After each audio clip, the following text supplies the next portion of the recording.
Yo. Yeah. Go ahead. All right. To check it. Yeah, Right, you know. right. We're about to check it. All right. I'm white. Check it. Hey, with us, Gms New Camp, come out to the line camp. We're going to get started. We're going to give our praises to your Power by Hashem, Yahweh Shai by Hashem and Kabbalah. Gms. He's effective to be late. Faith is serious. All right. As you can see, we in 2023. You know what I'm saying? Good day. Hope for year that all prophecies come to pass. And that's for everybody else right now. 2023 is gonna be the year they gonna prosper. You know, they gonna get everything they want in the society.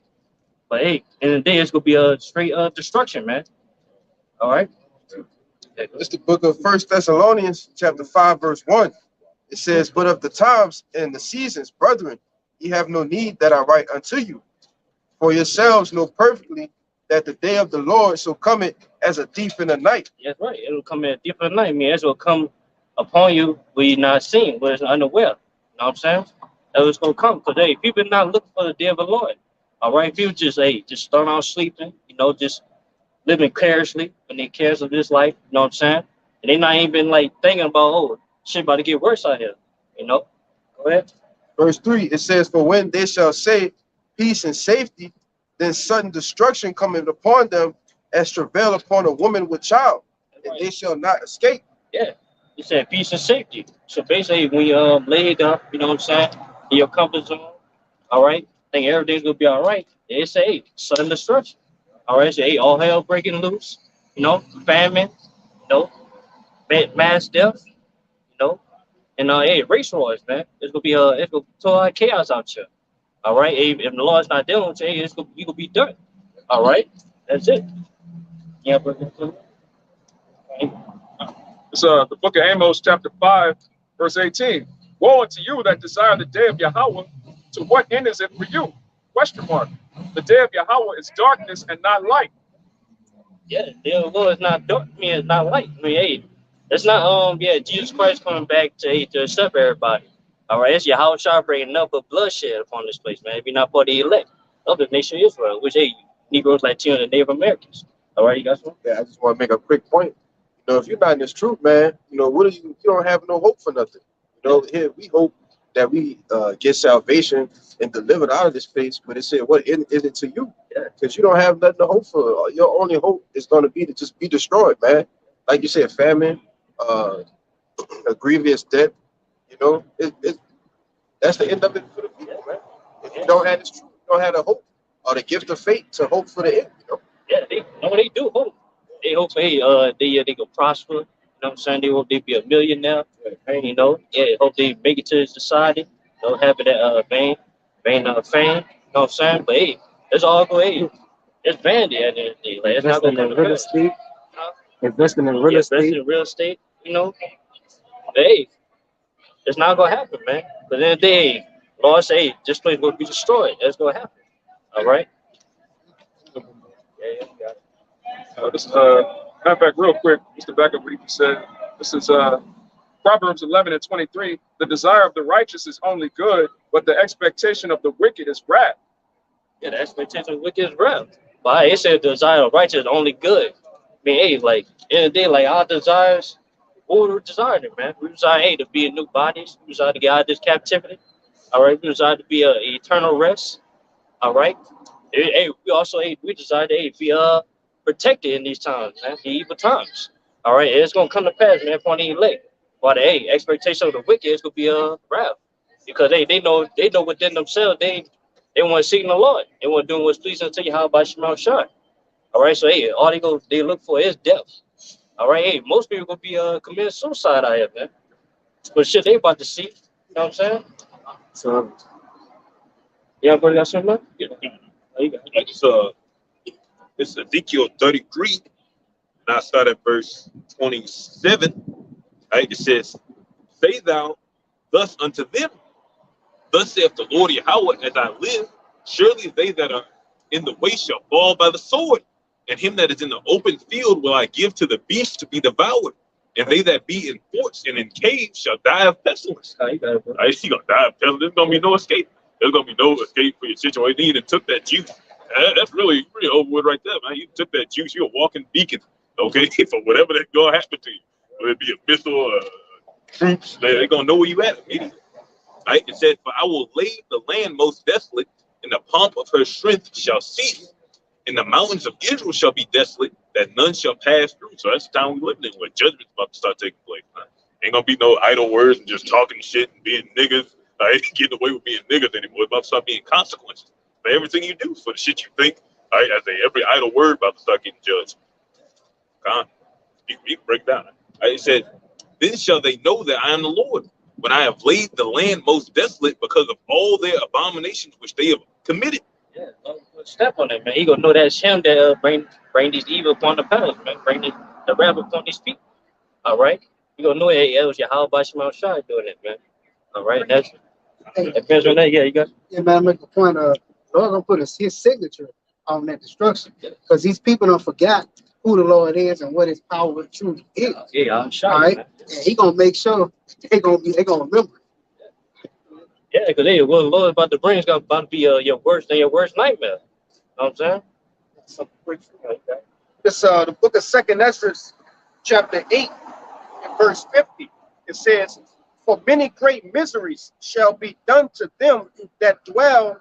It's like, I'm gonna start again. It says, "For many great miseries shall be done to them that in the latter time shall dwell in the world, because they have walked in great pride." Yeah, yeah. So I say many great miseries are falling people that walk in great pride. People is pride out here, man. They think, oh, they don't need a Lord. You know what I'm saying? They just doing what they gotta do against the Lord. All right, they just walking in great pride. They gonna be going through all evils upon them, man. All right. So you got. Oh, just to go into what exactly you just said. There's a Proverbs 16 and 18. It says, "Pride goeth for destruction, and a haughty spirit before a fall." Yeah.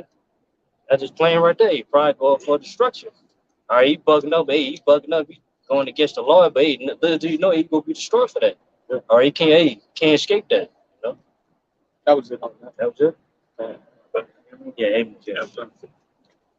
yeah. You go ahead. It's back in Amos 5. I read 18 again. It says, "Woe unto you that desire the day of Yahweh, Bahashem Yahweh Shai. To what end is it for you? The day of Yahweh, Bahashem Yahweh Shai, is darkness and not light, as if a man did flee from a lion and a bear met him." Well, I see it. It's a man did flee from a lion. All right, like keep going on. Yeah, keep going. Or went into a house and leaned his hand on the wall, and a serpent bit him. Yeah, as you flee from a lion, you think you escape from a lion. Hey, then you get bit by a serpent. It's the same. Hey, symbolize how people being JT, man. All right, hey, people think they run right from the truth. All right, then they might get killed by a Jake, man, or Esau. All right, or you think you escape from the family, you think you deliver from the family, then hey, you might get hit by a missile. All right, so hey, there's no escape from the wrath of the Lord. All right, Lord,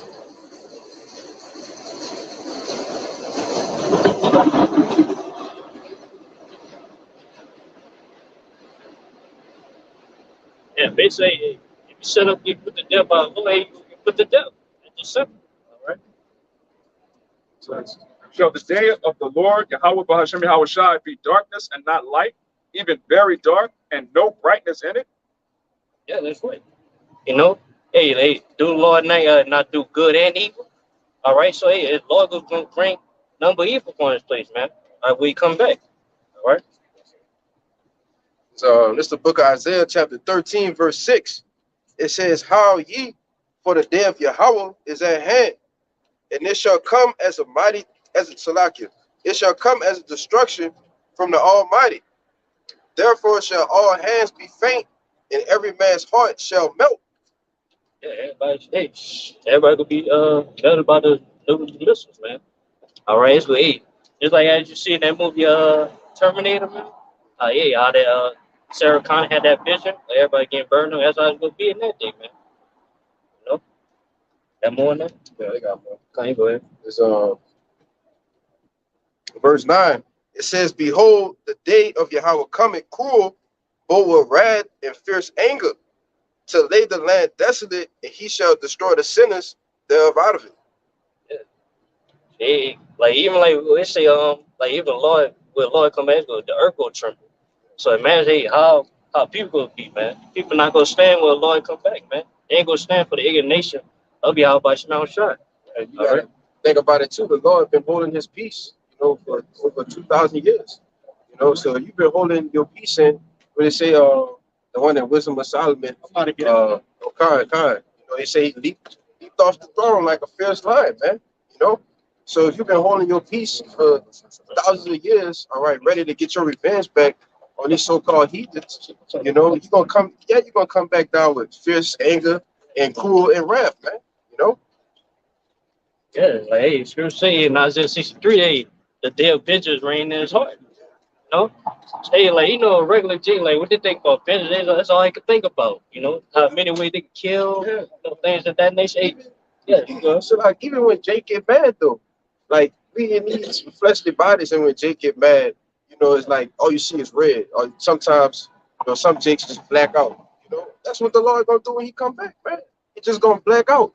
When we was going over that at the conference, he said the blood is gonna be, what is it, up to the horse's prime, man. You know?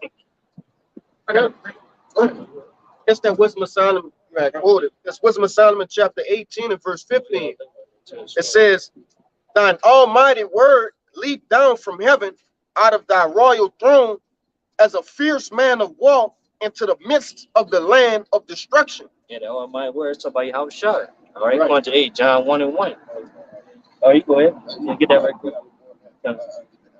God. Verse 16, it says, "And brought thine unfeigned commandment as a sharp sword, and standing up, filled all things with death.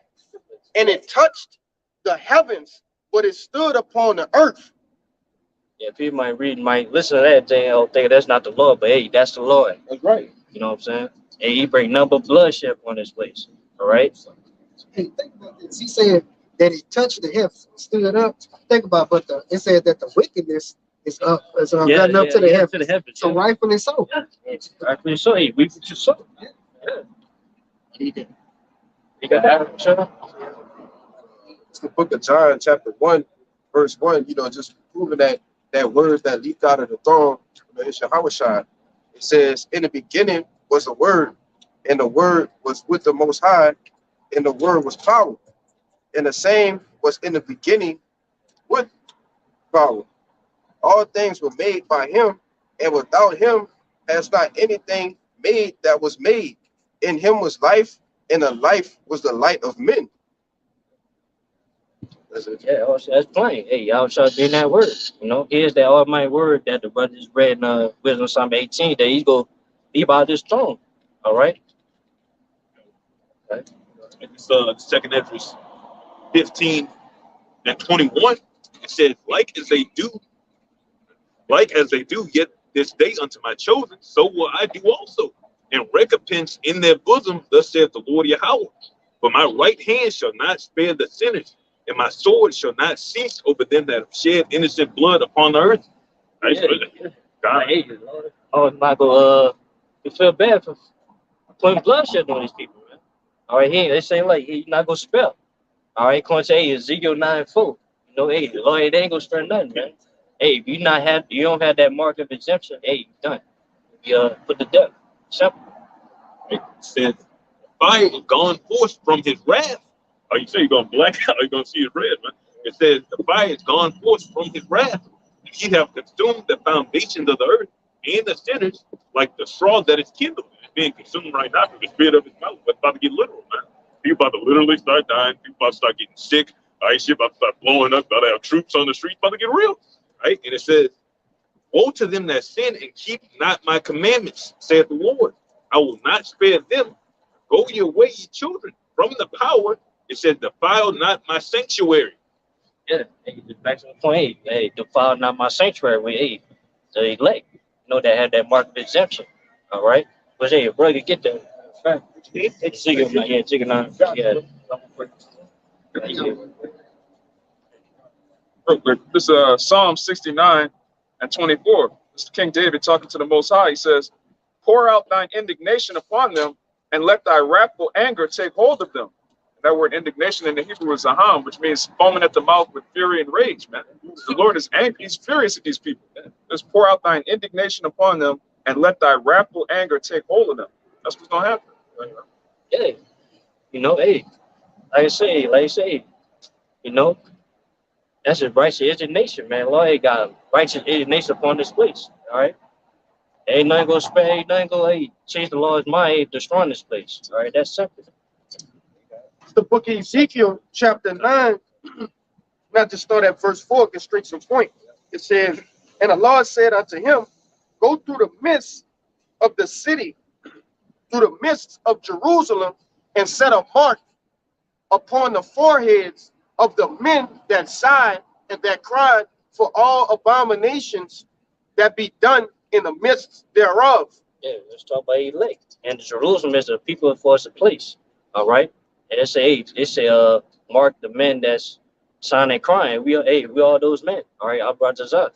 All right, we are signing crying upon this abomination thereof. And we crying that we gotta see wickedness every day, you know what I'm saying? All right, wickedness at an all-time high, you know. Like I don't know if I can say it, but y'all know what I'm trying to say. Like, yeah, they Transformers, you know, they be able to promote Transformers, you know what I'm saying? You looking at Yeah, transform people. They put on TV and all that.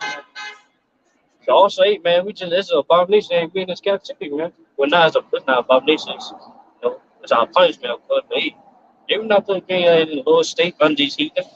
All right, hey, we supposed to be at the top. All right, so we crying out to be delivered out of this captivity. You know what I'm saying? And that mark right there is the one. The what? All right, the mark of exemption. Okay. But yeah, I got a little bit more. It said, verse 5, it says, and to the others he said in mine ear, Slaki, and to the others he said in mine hearing, go after him through the city and smite. Let not your eyes spare, neither have ye pity. Slay utterly, old and young, both maids and little children, and women, but come not near any man upon whom is the mark, and begin at my sanctuary. It said begin at the sanctuary. I mean, hey, the Israelites. All right. Oh, yeah, a little bit left. Latter part of verse 6, it says, then they began at the ancient men, which were before the house. Yeah. It will say begin at my sanctuary. All right, so the Lord gonna start with the Israelites. All right, he gonna put forth judgment on the Israelites and the heathens. All right. It say it don't matter if be old, a child, woman, like he gonna get put to death, man. Yeah, man, young man. All right, cool. No matter people you think innocent, which hey, according to Job 47, ain't nobody innocent, man. All right. And then you get put to death, it's you got a reason for that. All right, that's it. Maybe whether it's a this life or your past life, you know. Yeah, I just want to make a quick point so that I can really go. I just wanted to make a quick point going into what you were saying. See, under the young children, man, the Lord flooded the whole earth, man. It left 8 souls left to live, you know. So only the elect, you know, that righteous number, that 144, and the 1/3 only gonna be saved this time. But you know, you gotta really think about the Lord killing the whole world except for 8 souls, man. You know, that same spirit is coming back. So this is a real quick one here. Second Ezra 1:27. Ye have not, as it were, forsaken me, this is the Lord speaking, but your own selves, saith the Lord. So it'll be your best interest to do what the Lord said, because it don't do him anything that you're not obedient to him. You hurt yourself. You literally bringing destruction onto yourself by being disobedient to the Lord. like all these acts, like these laws they got practical uses. They're the reason the Lord tell you not to do this with men, don't do this with women, don't dress like this, don't talk like this, don't be like that, man. Because it come with actual consequences. Now you got diseases, everybody's sick, are you all dying? Yeah. Right. The second 9 and 18, it says, and now when I prepared the world which was not yet made, even for them to dwell in that now live, no man spake against me. For then everyone obeyed. Right. So in the ancient times, before the flood, and the times of Genesis, everyone obeyed. But we saw the consequences of not obeying. Right now dying younger, we're getting weaker, we're getting lesser in stature, spiritually and physically. Okay, Captivity. Tana. It says, but now the manners of them which are created in this world that is made are corrupted by a perpetual seed and by a law which is unsearchable rid themselves, because they just be making up shit, man. New devices, new way to think, falling after the heathen. And you just wax worse and worse. You start smoking black and mild, you start doing this, you start committing adultery, you start killing each other and stealing. Right? And it says, so I considered the world, and behold, there was peril because of the devices that were to come into it. And really, we talk about Esau, but Jacob forwarded a lot of these devices. Right? The mindset of adultery and just being wicked. Niggas are the main perpetuator of wickedness, man. Constantine, Catholic Church, that was created by Jake, man. That's right. Wicked Negroes. He said, and I saw and spared it greatly. All right, so Lord still been merciful because he could have just wiped us out completely. And have kept me a grape of the cluster and a plant of a great people. See, hey, like brother say, Lord could wipe us out, man. All right, hey, that's it's in Ezra 9:13. Hey, we all deserve death since we committed, man. Hey, hey, Lord, hey, had that sure mercy upon the elect, so they could make it on this side. All right. It said, let the multitude perish then, which was born in vain, and let my grape be kept in my plant, for with great labor have I made it perfect. Yeah. They say, hey, now party, like, you gonna be destroyed by the Lord. All right. And then Israel, 2/3 of Israel, they had to come back to the elect ones, man. All right. And the rest of these they could come back in slavery as slaves. All right. But yeah, Esau, so-called white people, you know what I'm saying? Gonna be put in slavery. All right. Even if you do be the scripture say you gonna be the first slave.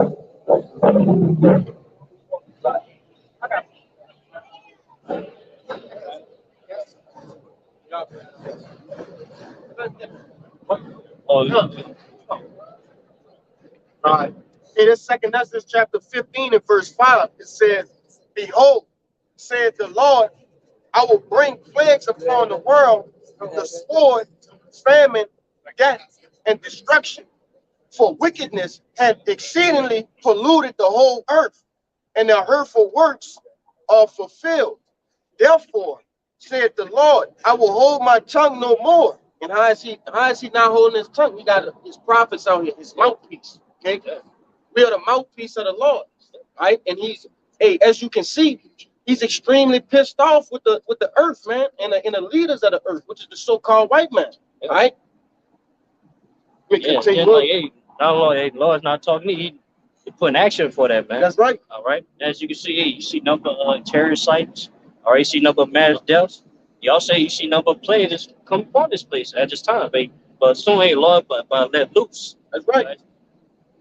But let this man, yeah.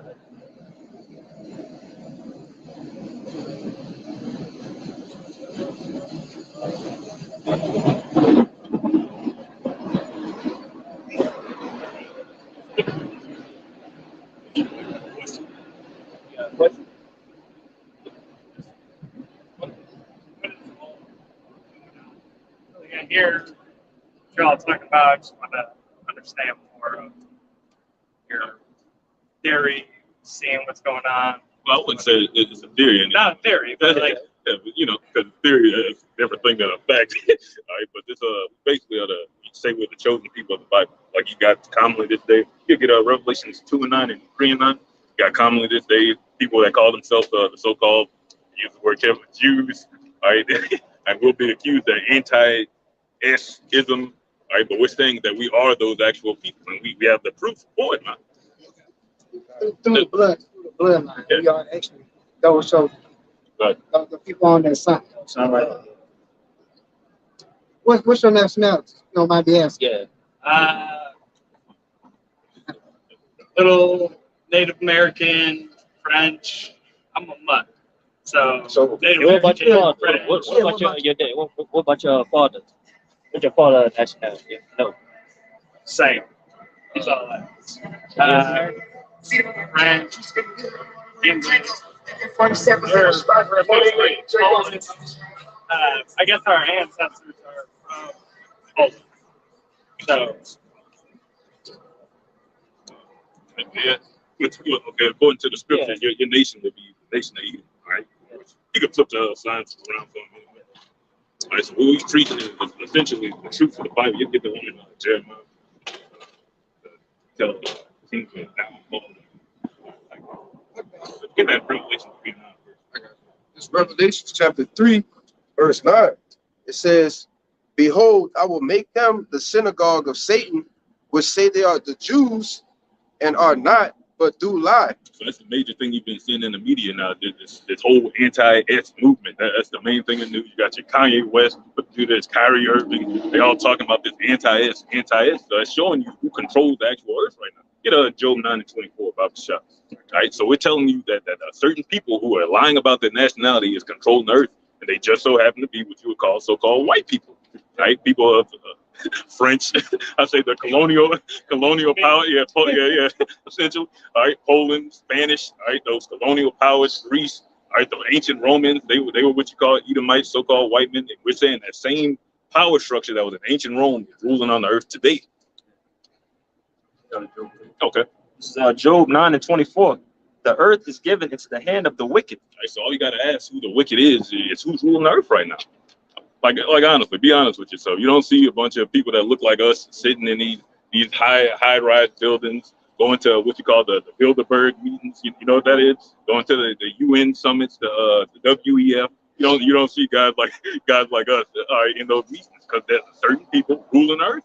All right, so all we want to do is expose the truth of all the lies that have been hid by the so-called white man, so-called, because the nation of Edom, right? That's been pushed on our people.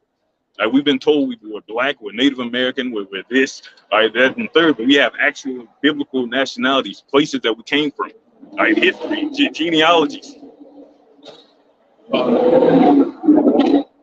Again, Job 9:24. The earth is given into the hand of the wicked. He covered the faces of the judges thereof. I get If not, where and who is he? Right, if not, where and who is he? If it's not the man that's telling you that who you call Jesus Christ was a so-called white man, who is it now?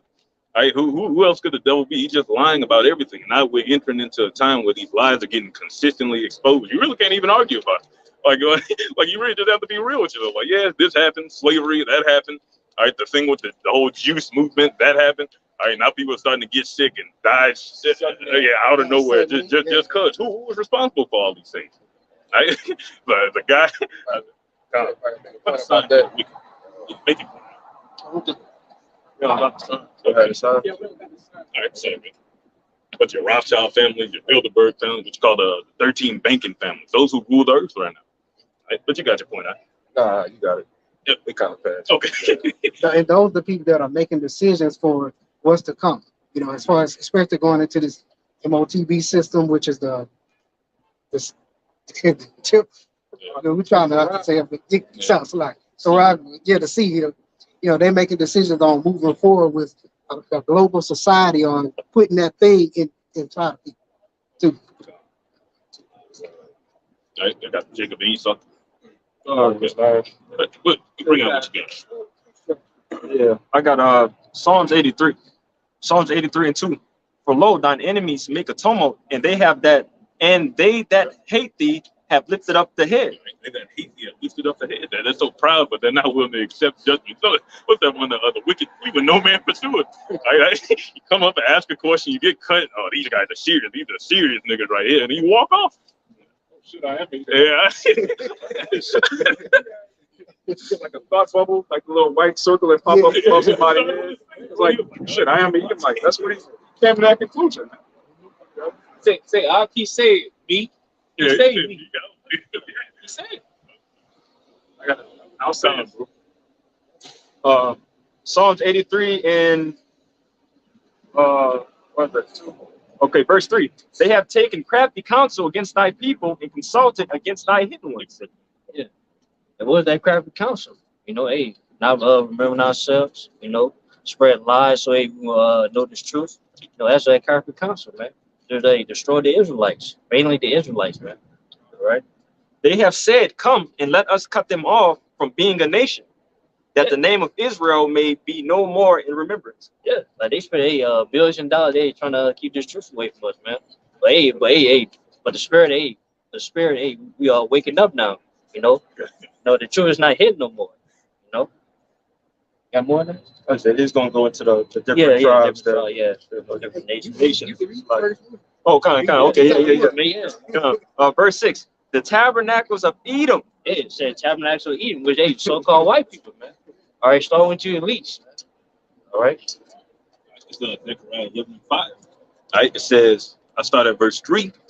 It says, there's a voice of howling of the shepherds for their glorious spoil, a voice of roaring of the young lions for the pride of Jordan is spoiled, and Esau spoiled us. It says, thus saith the Lord, my power, feed the flock of the slaughter. But at the end of the day, the Lord put Esau over to get destroyed. Okay? It says, whose possessors slay them and hold themselves not guilty. And that's what we just witnessed. They just don't want to take credibility for anything. I say, got no account, like a woman. I just got no accountability. I say, she wipes her mouth and says she does no wickedness. Right? All right, you see that? All right, it says, what verse out there? And it says, whose possessors slay them and hold themselves not guilty. And they that sell them, you can break it down, right? And they that sell them say, blessed be the Lord, for I am rich, and their shepherds pity them not. You know, hey, they took away our nationality. You know, they took all the before it was in Israel. They took the land. They took our land. They said they are rich. All right, and they are proud. You know, and they said they ain't doing anything, man. That's righteous what they was doing. All right, but it's not. Hey, Lord, but destroy them and cleanse the land. You know. Manifest destiny. Yeah, that's God. That's spirit. Manifest destiny. They literally believe they wasn't wrong. They really wasn't wrong. The power of the earth literally allowed them to go and conquer. That's Revelation. That's Revelation 12. I shall just come out after 1,000 years. He shall go and deceive the earth. The Lord has allowed you that little season, huh? But he can't admit what he did in that little season. The Lord made a perfect devil, right? You want to jump back over the zone? Yeah, we can go back. Go back. I think I was in that second Ezra 15.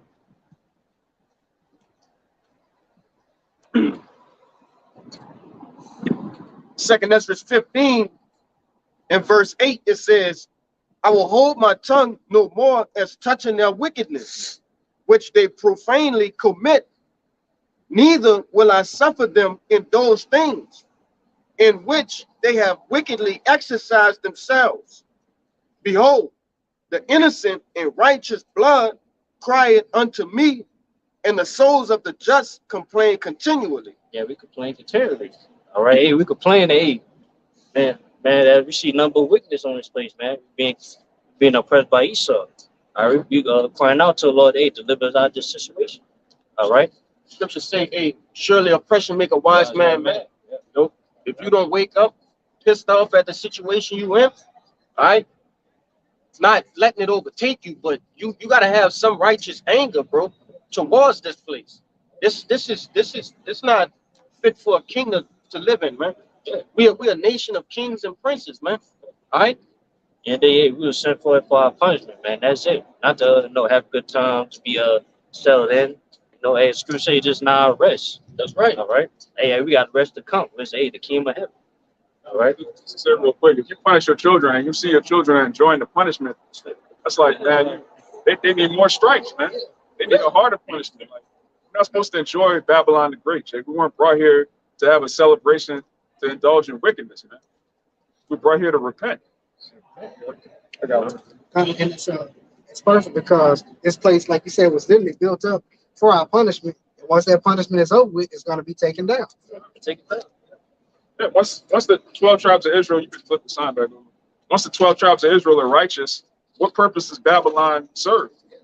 We don't need a place of punishment if we're going to keep every commandment perfectly. We're going to be righteous. The Lord's not going to have to send us in captivity again. So what's the need for a McDonald's? What's the need for a prison industrial complex? Styrofoam everywhere, whores and sluts running the streets. There's no need for that. This is all affects a righteous man. Once we put on power, once we put on high again, there's not going to be any need for wickedness on the earth. Also, hey, when we get the new bodies, well, we don't go off no more. Hey, yeah, you're right. We're not gonna go down no more. All right? We could be everlasting kings. All right? Yeah. This is everybody thinking, yeah. Our power, how about you now? Our shy go turn his face back to us. Right now, he ain't even looking at us. He's not even dealing with us right now. So the fact that that this kingdom will be out and exterminated, but be in our righteous state again. Yeah, all for the Lord too. You know what I'm saying? Like this to us, see.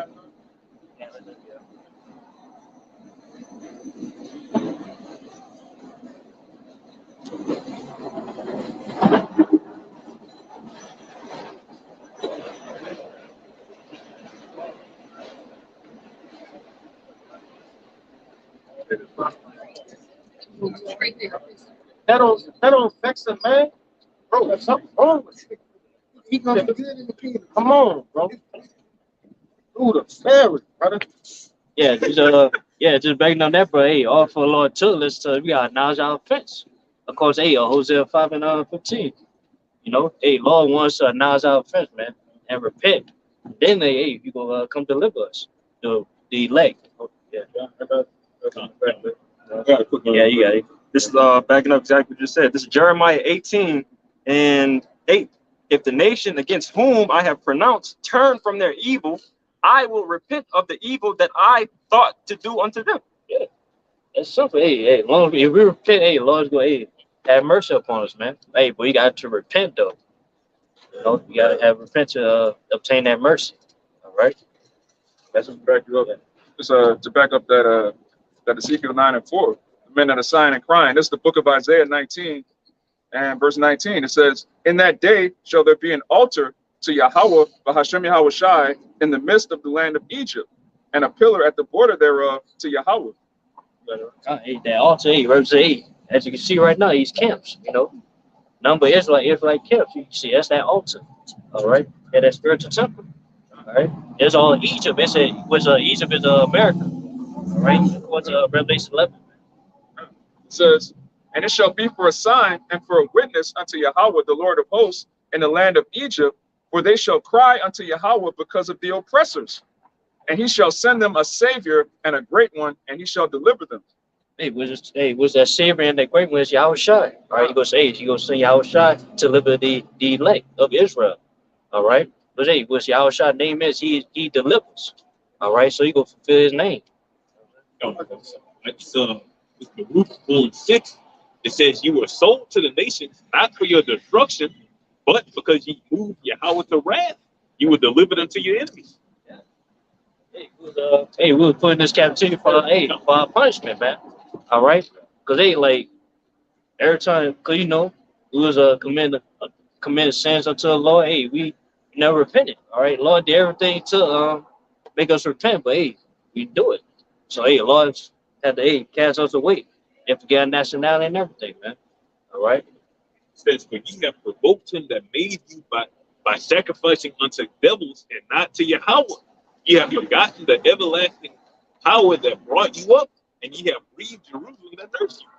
Yeah, like you can see right now, if you refer to these idols, man, and not to you, hey, I'll my son, it's up to you, man. All right, that's bring for more wrath upon the Lord, man. Yeah, let's bring for more indignation to the Lord. You know? That's more than Yeah, kind of. It says, "For when she saw the wrath of Yahweh coming upon you, she said, Hearken, O ye that dwell in Zion. Yahweh have brought upon me great mourning. For I saw the captivity of my sons and daughters which the everlasting brought upon them. With joy did I nourish them, but sent them away with weeping and mourning." yeah, and we've been mourning right now, man. We in this lower state, got to deal with these bodies, deal with death. You know what I'm saying? Like, hey, all you see is mourning and crying upon us, man. All right, hey, but Lord wants to cry out to him though. You know, hey, today as a woman, like we are the Lord's woman, right? Hey, when woman get raped and ravaged, hey, she gotta cry out. Also, hey, not for help. Yeah. Yeah. I'm in the same chapter. I'm gonna jump down back in Baruch 4 and 27 because you made a good point, man.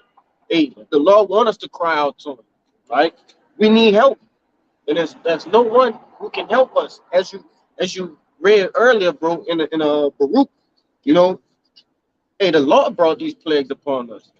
Okay, he's the only one that could take it away. But nevertheless, this is Baruch 4 and 27. It says, "Be of good comfort, O my children, and cry unto Yahweh, for ye shall be remembered of him that brought these things upon you.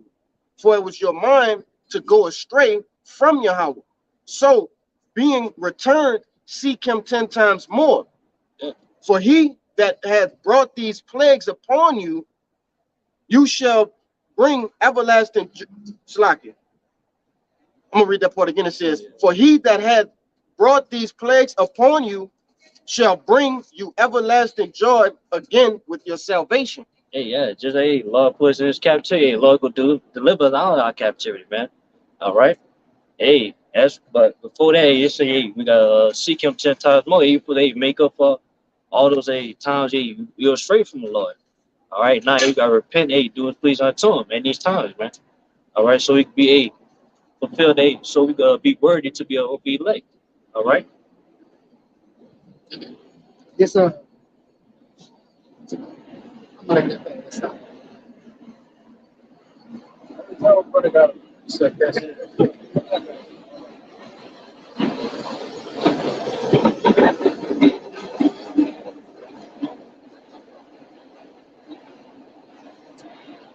This is Ezekiel chapter 18, verse 31.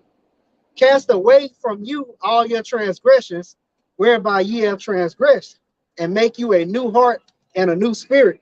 For why will ye die, O house of Israel? For I have no pleasure in the death of him that dieth, saith the Lord power. Wherefore turn yourselves and live ye." So Lord don't have pleasure in bringing this hell upon us, captivity after captivity, us going through all this stuff. But it's necessary for us to become better, like you said, to be worthy of those events. Say please him to bruise his own son. It's the same thing with us. It ain't because he just likes seeing us suffer. It's because we get made better by it. All right, you're just a whole better person, bro. Just across the board, you're just better. All right, than when you was in the world, the shit you were doing, your mindset, how you look at shit, how you handle situations, your eating habits, the women you deal with, or at least it's supposed to improve. That's the idea. It's supposed to improve. Yeah, just like back at that point where that scripture where it say he have no pleasure of putting us to death. Just look at a regular parent. You think a parent want their child's ass? Oh yeah.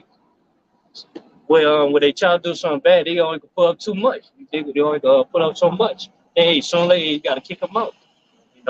Like a back you up. And what's the reason behind it? It's to make you know that I'm never going to do this again. Yeah, never do it again. That's it. And it's a form of love that the Lord is looking out for us. But if y'all fucked up, this is what you got to go through. And now y'all gonna remember, and I'm gonna make sure in the kingdom that y'all not gonna never do this again. Yeah. Yeah. It's Hebrews 12 and 8. It says, but if ye be without chastisement, whereof all are partakers, then ye are bastards and not sons. It says, furthermore, we have had fathers of our flesh which corrected us. We all got beat before, man, for doing some dumb shit. But it says, and we gave them reverence. Shall we not much rather be in subjection unto the Father of spirits and live? Right? It says, for they barely for a few days chasten us after their own pleasure.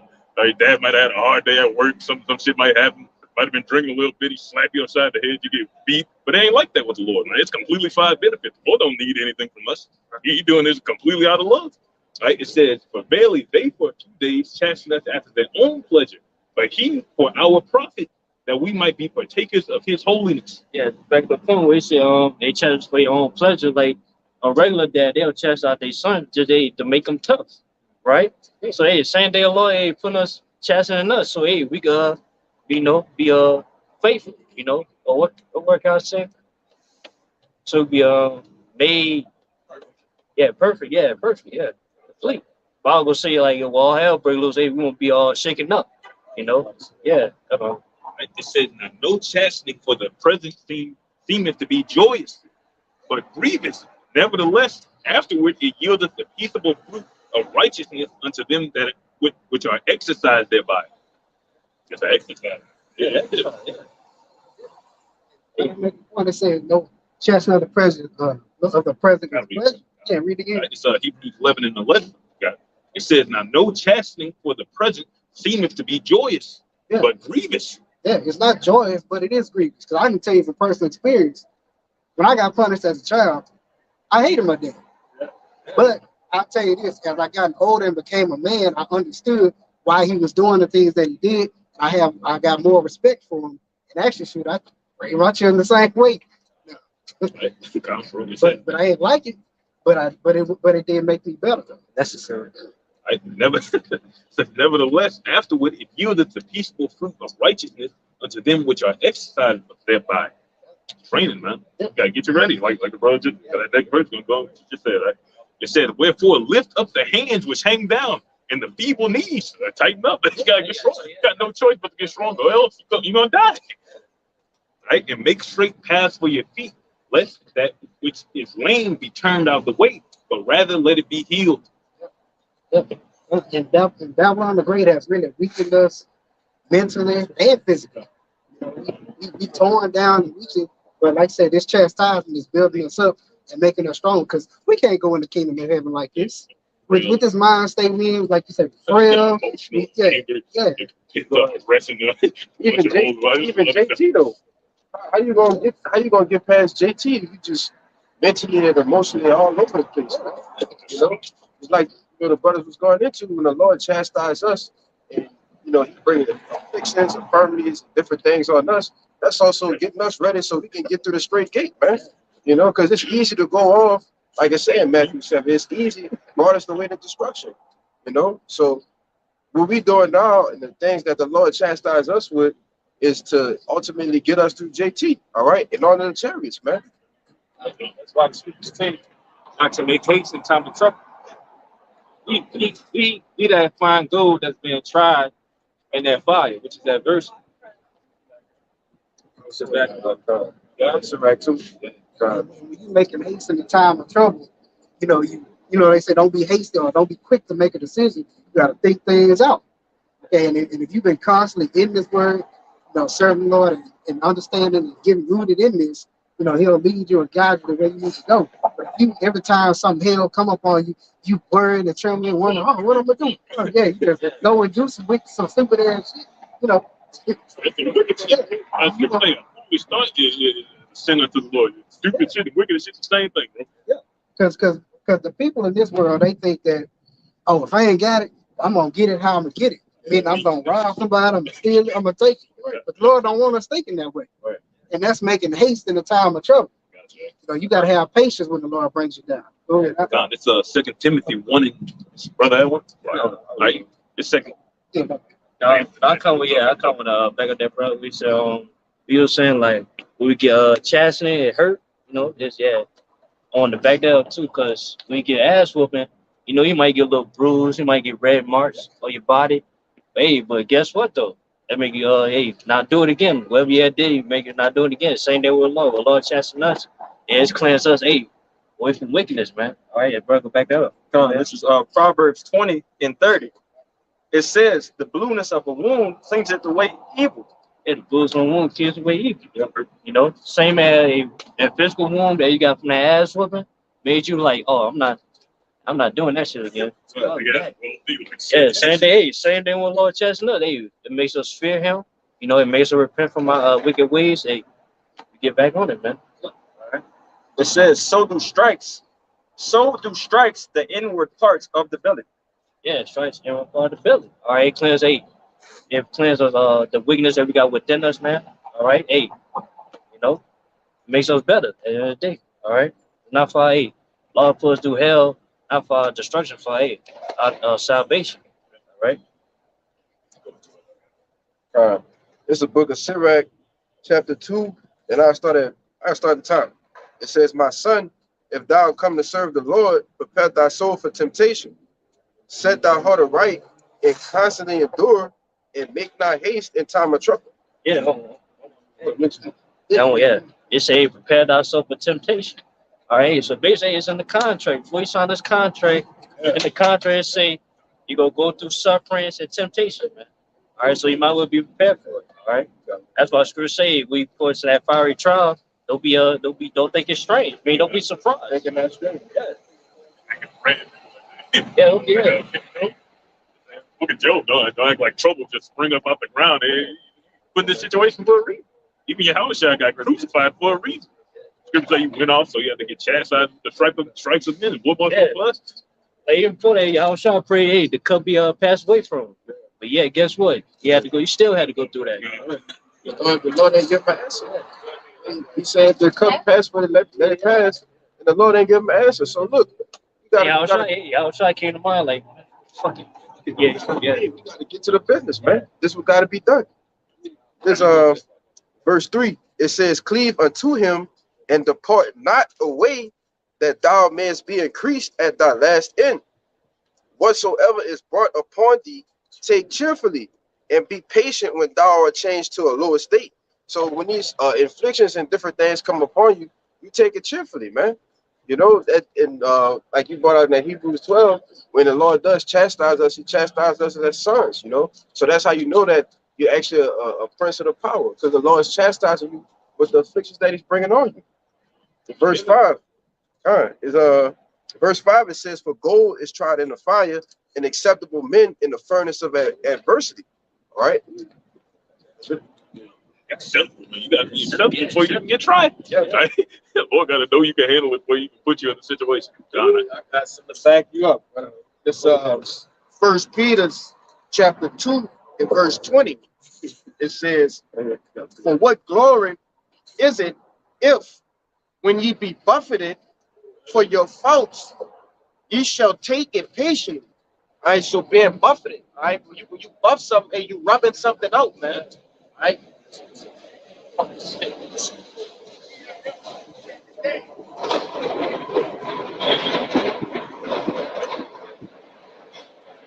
Yeah. So when you get buffeted, all right, pretty much you're being chastised, man. You getting that scratch, all right, buffed off you. You know, yeah, that's how you do it, man. Yeah, it said what I was saying. It said what's the glory? Like it's glory, hey, to suffer for hey, y'all by smell shut. That's All right. right, yeah, it's glory in that. Cause because as we suffer with house shall we gonna be glory with them. All right, we'll be joint heirs. All right. Hey, it says, I'm gonna just start again. It says, verse 20 again. It says, "For what glory is it if, when ye be buffeted for your faults, ye shall take it patiently? But if, when ye do well and suffer for it, ye take it patiently, this is acceptable with Yahweh." And pretty much going back to that point you made, man. Only acceptable men will be tried in the furnace of affliction, man. Okay, so if Because only only acceptable men can make it out. that's right, brother. Ain't no half-assing with the Lord, bro. He's dealing with the top notch of the earth. Okay? Which hey now, 1 Corinthians 10:13, Lord gonna put us through where we can't handle it. That's right. You know, hey, if he put us through this, hey, we gonna get out of it, man. We can handle it. Take it patiently, man. If I can say one more thing, ultimately, bro, when the Lord puts you in a situation, he just wants you to cry unto him like we went into earlier. All right. It's something that you're doing that you need to fix. All right. He wants you to ask him first. All right. Hey, can you help me fix this? You know, in so many words. But you got it. Yeah, also, hey, it's a trying time to see, hey, are you worthy to be joint heirs we how it should? All right. Hey, just hey, how I had to go through, we had went through to hey, be the right hand of the Father. And same go with us. Hey, we gotta suffer to be joint heirs we how should. See, we want to be joint heirs, or be worthy to be joint heirs we how should. Simple, all right, simple.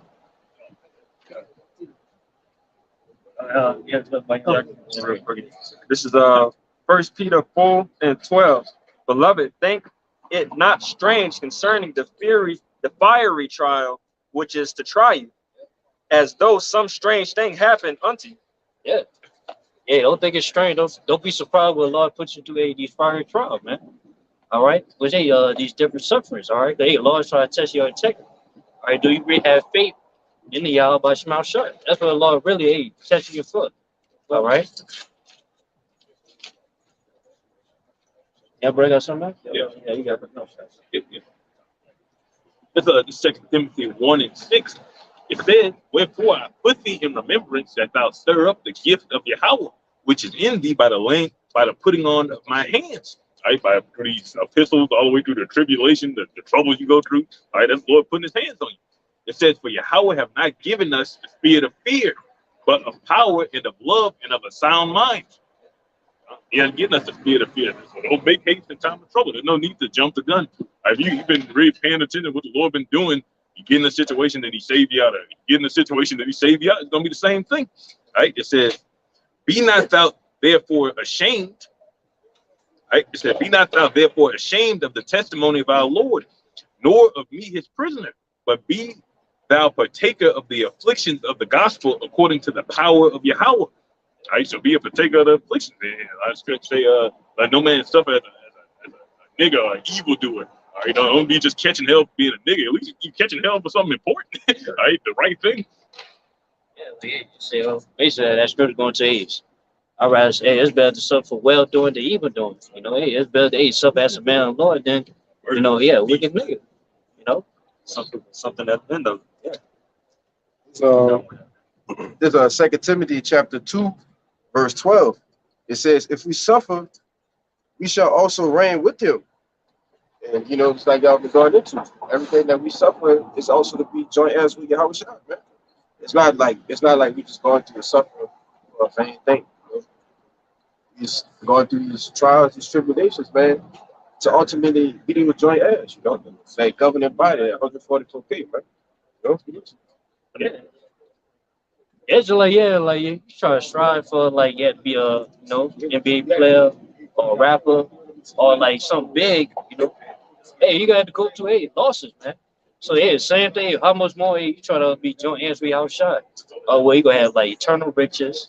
Gonna be a ruler, rule the nations. Okay, you go ahead. This is James 1:12. "Blessed is the man that endureth temptation, for when he is tried, he shall receive the crown of life, which the Lord hath promised to them that love Him." Yeah, say endure temptation. Mean you remain. You've been tried. All right, you've been suffering these losses, man. Yeah, you remain. You keep your integrity. And how about your mouth shut?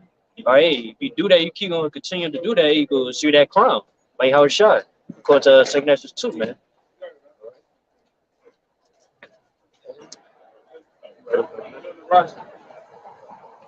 But okay. Oh yeah. I thought you said something. This is 2 Timothy 3, verse 12. It says, "Yea, and all that will live godly in Hamashiach Yahweh Shai shall suffer persecution." Y'all brothers, what the score is too?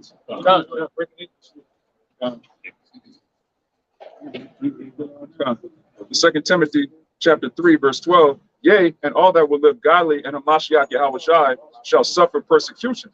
Yeah. Like if you live godly, hey, basically, you forsake this wicked world, wicked ways of America. Hey, you gonna be persecuted for that. All right. All right, you gonna suffer persecution. All right, you gonna basically be a target, man. To Esau, the Elisa Esau, you could be a target, man. You're already a target. All right, man. No matter if you're preaching or even when you're on the comment board right now watching this, you are a target. Cause Esau knows you're watching this. All right, you know everything we're doing. Okay, so you could be a persecutor. It's showing like you could be putting these king's courts, man. Hey, for y'all shot. Yeah, synagogue. Yeah, synagogue. Yeah. Just standing that way, your fellow prisoner, he's gonna get thrown in jail. A lot of disciples went to jail, right? Look at Acts 5 and what they say you're gonna get beat, tossed back out of jail. They're gonna tell you not to do it, round you back up. That's the type of shit you about to be involved in, bro. That's the type of shit you already involved in. Can't turn back. Yeah, can't turn back. So you turn your hand from the plow. Esau still got you on that. Yeah, I said, he associates with them. We can get him for information. He's just gonna be that guy. It's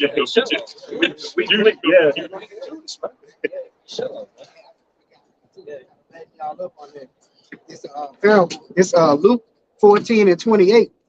"For which of you intending to build a tower sitteth not down first and counteth the cost, whether he have sufficient to finish it? Least happily after he have laid the foundation and is not able to finish it, all they behold it begin to mock him, saying, This man began to build and was not able to finish." So you got to understand what you are part of. Please break that, please. No, you can break it down. I'll just say. Oh, so yeah, on that cause, you got You know, we come to what means to come to cause me a calculate. Yeah, basically you gotta calculate what it takes to be a man of the Lord. All right. Yeah. Was one of those things that you might have to suffer persecution. All right, you got to suffer for this. Are you able to handle it? All right, for the to be joint heirs we our show. You know, that's what that cost me. Hey, you gotta be able to finish it. Because as soon as you sign that contract, you know, as soon as you made that vow that you're gonna be in this truth forever, hey, there's no going back. All right. Slack it. Y'all gonna say also, hey, y'all try to say you ain't made that turn away from the plow, hey, you're not fit for the king. All right. It's like the mafia, bro. Blood in, blood out. There's no other way around it. That righteous mafia. Yeah. Go, Jake. Take and take that shit. You're right, brother. Take and take that far left. Knowing we preaching the scriptures. It's the blood of Yahweh. That's right. Yeah. It's the same blood that's going to deliver. We keep going.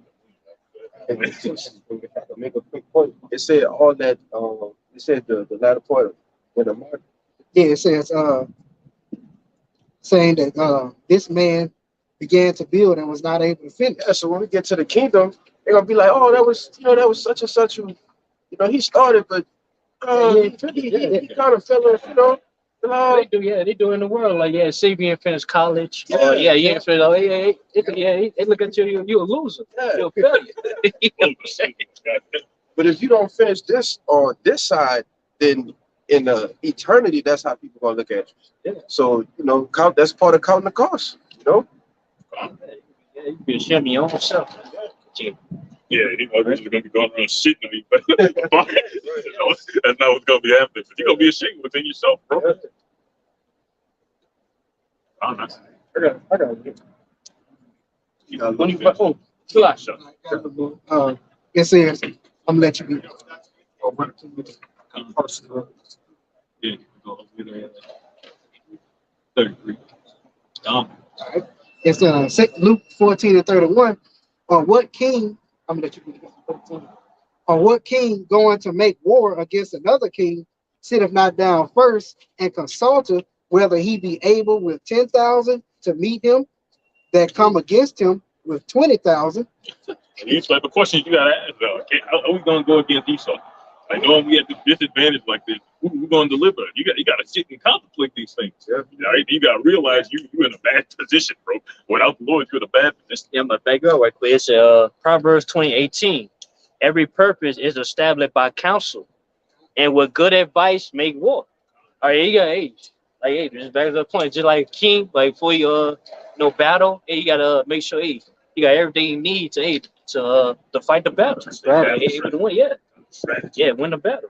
Hey, just like us. Hey, before we battle, hey, we going to this battle as a man of the Lord. Hey, we gotta make sure we got all the attributes. We gotta have all the spirit on us to able to fight. And also to win. Also, all right. You say that you gotta put you on the full. And above all, taking the shield of faith, Yeah, shield of the faith. sword of the spirit, breastplate of righteousness, Helmet of the helmet of salvation. Or else while the other is yet a great way off, he sendeth an ambassador and desire the conditions of peace. So likewise, whosoever he be of you that forsaketh not all that he hath cannot be my disciple. Self-explanatory. You gotta let this shit go. You gotta really trust in the Lord. And that's the count the cost is trusting in the Lord. How am I getting up? I gotta be sure that I'm gonna be able to get out of this situation just off faith. You gotta have that mindset to finish. No matter what. That's what it's that count that cost. Hey, no matter what. Hey, I'm keep my integrity keep my integrity. All right. No matter what, man. If I could make a quick point, that's why the things that were written aforetime is written for our learning. Look at Job. Through all the things that he had to endure and go through, he kept his integrity the whole time. So that's what we have to do. That's being a part of this truth. Is hopefully, we got to keep our integrity. Shit hit the fan, man. You can't just go back out and just start being a nigga. Yeah. Scriptures tell you what happened. It say you're gonna get 7 times the amount of demons you had. You're gonna be way worse. You're gonna be way worse. You're gonna blow down. Also, hey, you gonna get the worst judgment. You gonna be with many stripes, many stripes, man. But yeah, you know what you had to do, but yeah, you ain't do it, or you ain't finished. All right, because it's all about finishing, man. All right. You brought up the example of Abraham was separated from his family. Abraham was in Ur, and the Lord chose him, and then he literally left his family and moved to Canaan. So he had to separate himself from the out of the world. Um,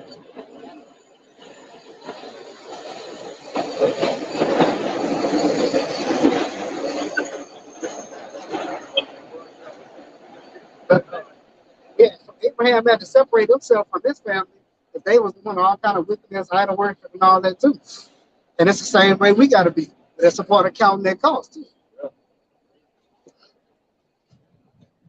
Anybody got something else? Okay.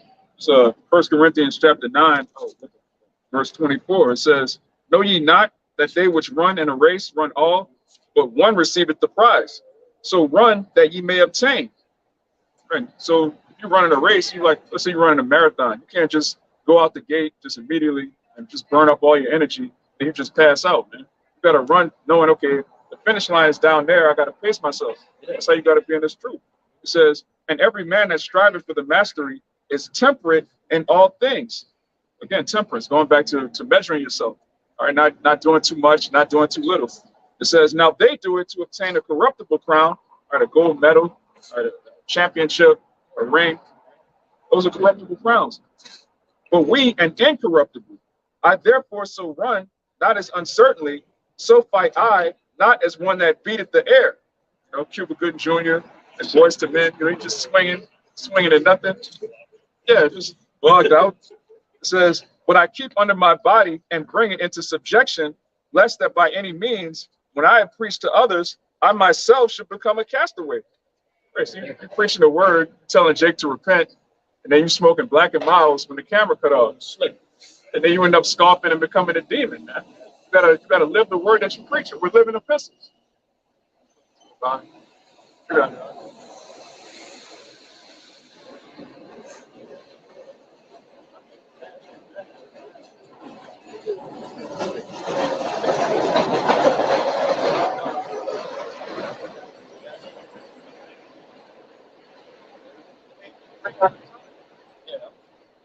Agent. I mean, yeah.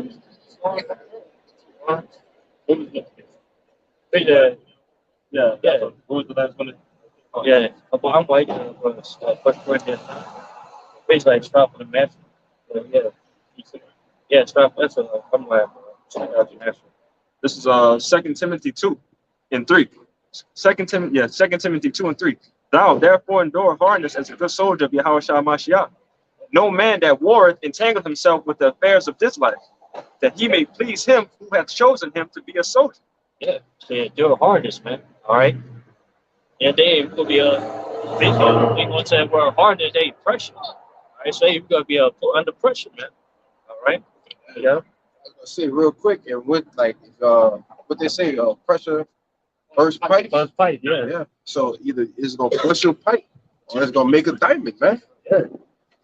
I got one more A lot verse. of people, actually, a lot of people living life on true difficulty, being wicked. It's like, but they don't really know what pressure feels like. I mean, a lot of niggas go through hard times and shit, but they ain't going through hard times for the reason we going through hard times. Right. They ain't gotta lose their job because you can't shave your beard. They ain't gotta lose a woman because she all in the fucking world and y'all just can't see the eye to eye. Are you down for whatever? All right, but not being down with whatever comes with consequences, bro. Verse 5, last verse. And if a man also strive for masteries, yet is he not crowned, except he strive Now lawfully. go back on verse 4. Come, verse 4. 2 Timothy 2 and 4. No man that warreth entangled himself with the affairs of this life. Yeah, taking themselves affairs of this life. I mean, hey, we not so caught up with the affairs of this life. All right, we're not caught up with our Babylonian life. No job, no family, this and that nature. Hey, we're not caught up in that. You know, anything our main mission, hey, to do a will of Yahweh Shemel Shah. All right, hey, just like hey, as a physical soldier, you know, within war. Hey, like the brothers always bring out that movie Dead Presidents. You know, last thing we say, hey, I'm not thinking about my daughter, man. Hey, I'm thinking about the war.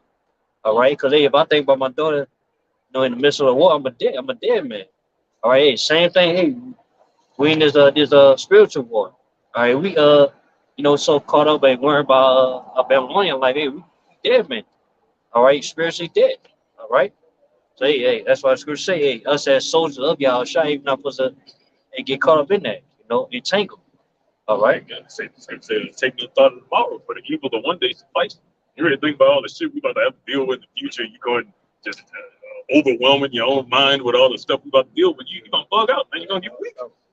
You're gonna bug out immediately.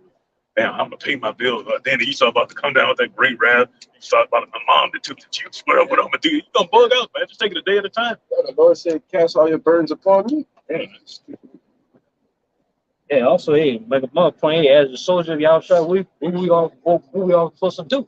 So they preach against this kingdom, man. Preach against destruction upon this place. Not be all caught up in the place, man. The ways of this place, man. All right. Yeah, if you so caught up ways of this place, yeah, you're not fit to be soldier of Yahshua. All right. Okay. Yeah, that much. Yeah. Little bit more. That he may please him. I'm reading again. 2 Timothy 2:4. No man that warreth to take himself with the affairs of this life, that he may please him who hath chosen him to be a soldier. Yeah. If you so keep on focusing on the will of Yahweh Shemel. Hey, you are the good soldier. All right, that's what Yahweh want. Who is all about his business. All right, who is about his father's business. Same as Yahweh was. The bleeds in the flesh. All right. And if a man also strive for masteries, yet is he not crowned, except he strive lawfully. Yeah, hey, only way we go accomplish salvation, we strive lawfully. I mean, we strive according to applying these precepts. All right, what the Lord commanded. All right. No, that was it on that. This is back on what you're saying about how they be worried about things to come. This second Ezra 7, start at 16. It says, "Why hast thou not considered in thy mind the thing that is to come, rather than that which is present? Then answered I and said, O Lord, that bearest rule, thou hast ordained in thy law that the righteous should inherit these things, but the ungodly should perish." And it's the point here. "Nevertheless, the righteous shall suffer straight things," which is the difficult things, "and hope for the wide," which is the king. "For they that have done wickedly have suffered the straight things, and yet shall not see the wide." So either way, you're gonna go through hell, whether you on the right side or the wicked side. But why not suffer for righteousness, for righteous sake, and then hope for the king? You at least have hope. Scripture say that perish not, that the multitude that was born in vain. Majority of people were literally born just to be killed. At least we got like a reason to live. Hey, just to back up that precept you brought out earlier. It's the book of Sirach, chapter 30, and verse 21. It says, "Give not over thy mind to heaviness, and afflict not yourselves in thine own counsel." Hey, because you'll destroy yourself if you just continually mingle with these affairs of this life, man. If you allow your mind to how I'm gonna pay this cardinal, my rent coming up, things of that nature, it's gonna take you out. Ultimately, you're gonna think to do something wicked. You're gonna go off some way, bro. Make haste, Yeah, make haste. Yeah. But go ahead. I would say, yeah. So hey, the main point is, you're not supposed to let the world affairs discourage us, man, from the victory we're about to obtain. Law will be of the elect. All right. In the day, man, according to prophecies, we're gonna go get the victory. All right, we about to be rulers, man, future kings. All right, so you're not supposed to get discouraged by this worldly stuff, but it's about to be destroyed. All right. I got something for you backing that up. It's the book of Second Ezra, chapter 7, and verse 57. It says, "Then answered he me and said, This is the condition of the battle, which man that is born upon the face of the earth shall fight. That if he be overcome," so if you allow the affairs of this world, of this life, to overcome you, it says, this is his reward for being overcame. It says, "He shall suffer as thou hast said." Yeah, you can be destroyed with those worldly affairs. Right. All right. It says, "But if he get the victory, he shall receive the thing that I say." And what is that thing? The kingdom of heaven. Right? Earlier in this precept, it says this is the condition of the battle. You understand when you go out to walk, hey, I could be killed, I get shot, you know, I could starve. I might not be able to come back from behind enemy lines. These are the things that soldiers must consider before going to war. They ain't just going to war and it's like, yeah, like, nah, bro, you gotta, Yeah, man. like y'all remember that video of Eve talking about when she signed up to be Right, sure. You join the military, but you say I ain't signed up for this. What you mean? Babylon the Great. That's the only way you can come and sign up for the military or sign up to go to war. And you don't want to do. Yeah. About to be drafted. The quality is going to kill a lot of these. Equality is going to kill a lot of these women, man. So-called equality. Didn't that was that just happened in maybe it was Russia? Oh, with them In my it was somewhere. Yeah, it was somewhere they hey, I'm gonna find the females. yeah, the females. Yeah, they get drafted, man.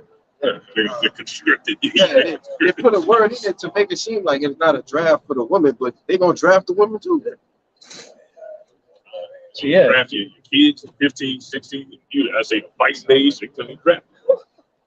yeah. I mean, I'm bringing that point out because like you're not supposed to be in that mindset, man. You're not supposed to just signed up like I want it, but I don't want to go through the losses too. Just keep it. Keep going. Yeah, yeah. But just like yeah, like basically you're not supposed to be in the mindset of Eve, like whoa, I want this, but I don't want to go through it to get it, you know. Yeah. Backing up exactly what you're saying, brother. This is Deuteronomy 20 and Start at the top. at the top from 20 and 1. okay.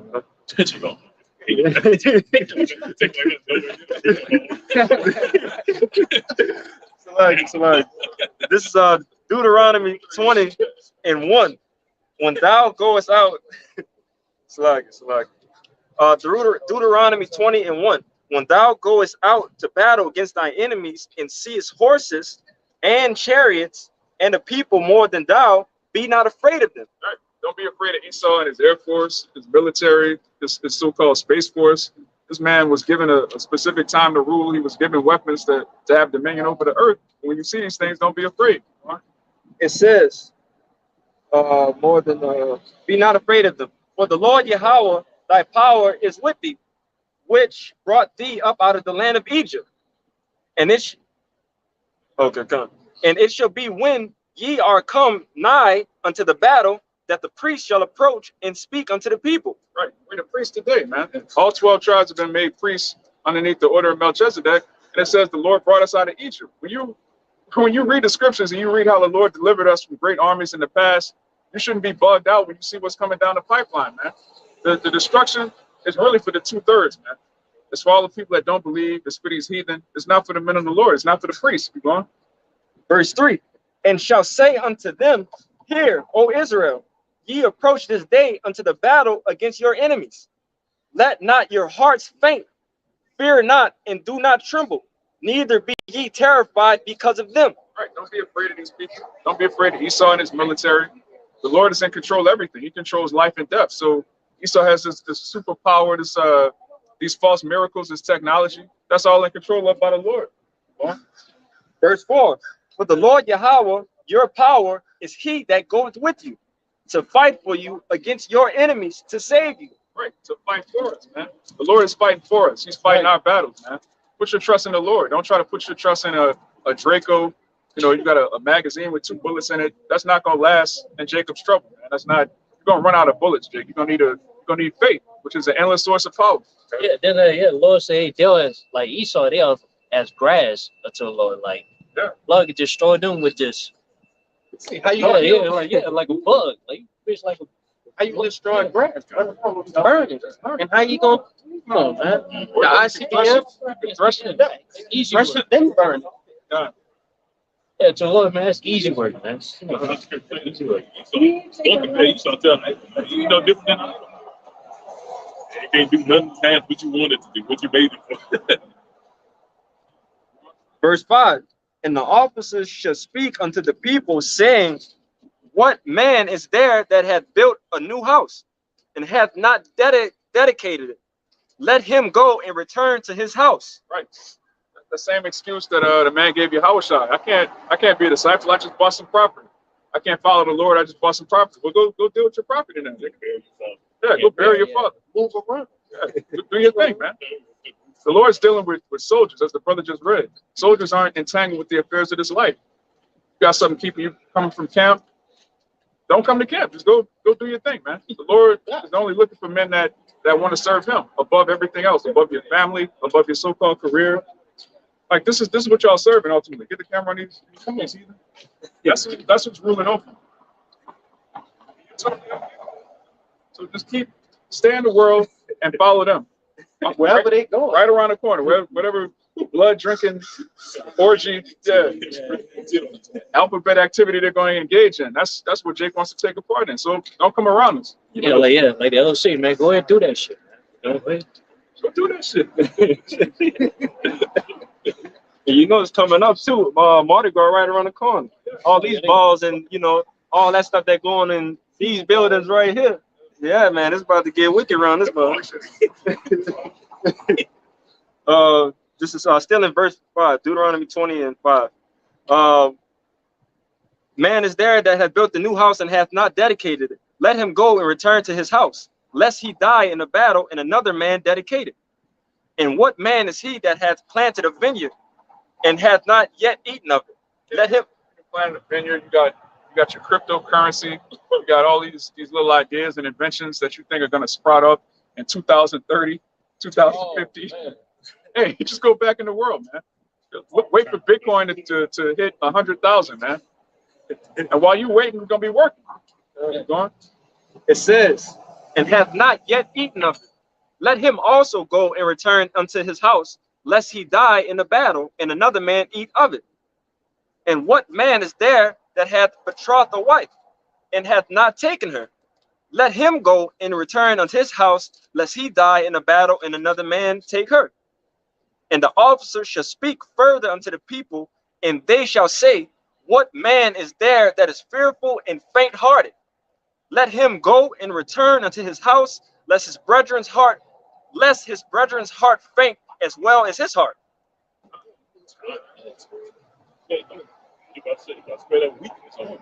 It's shit that don't even just do out your boy. Don't get on brothers. Like get man killed. All right, as a matter of fact, you know I'm talking about Saving Private Ryan. You did a lesson on that, like all that. Yeah, you got people killed, man. Multiple people. You got multiple people killed by being a coward. That's why Scripture says this.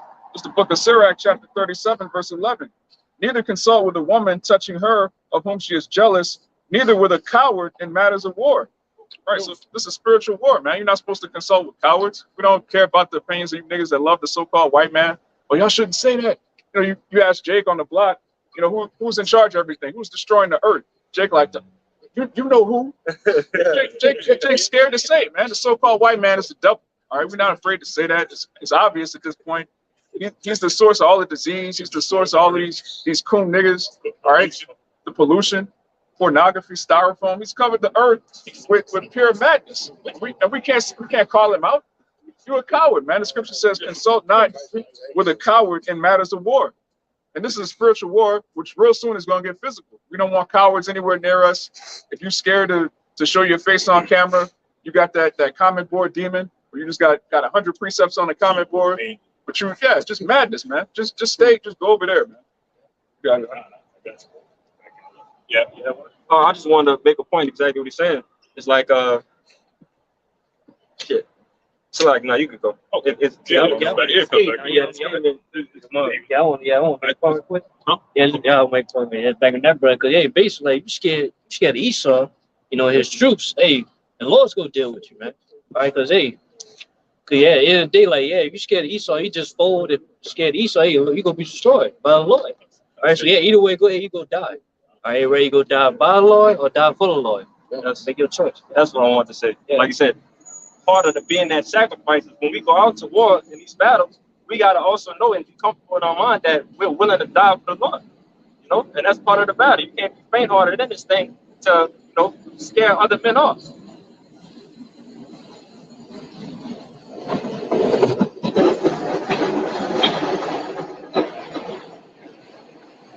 Like the brother said, you gotta be 10 toes, man. You gotta be 10 toes and locked in this thing.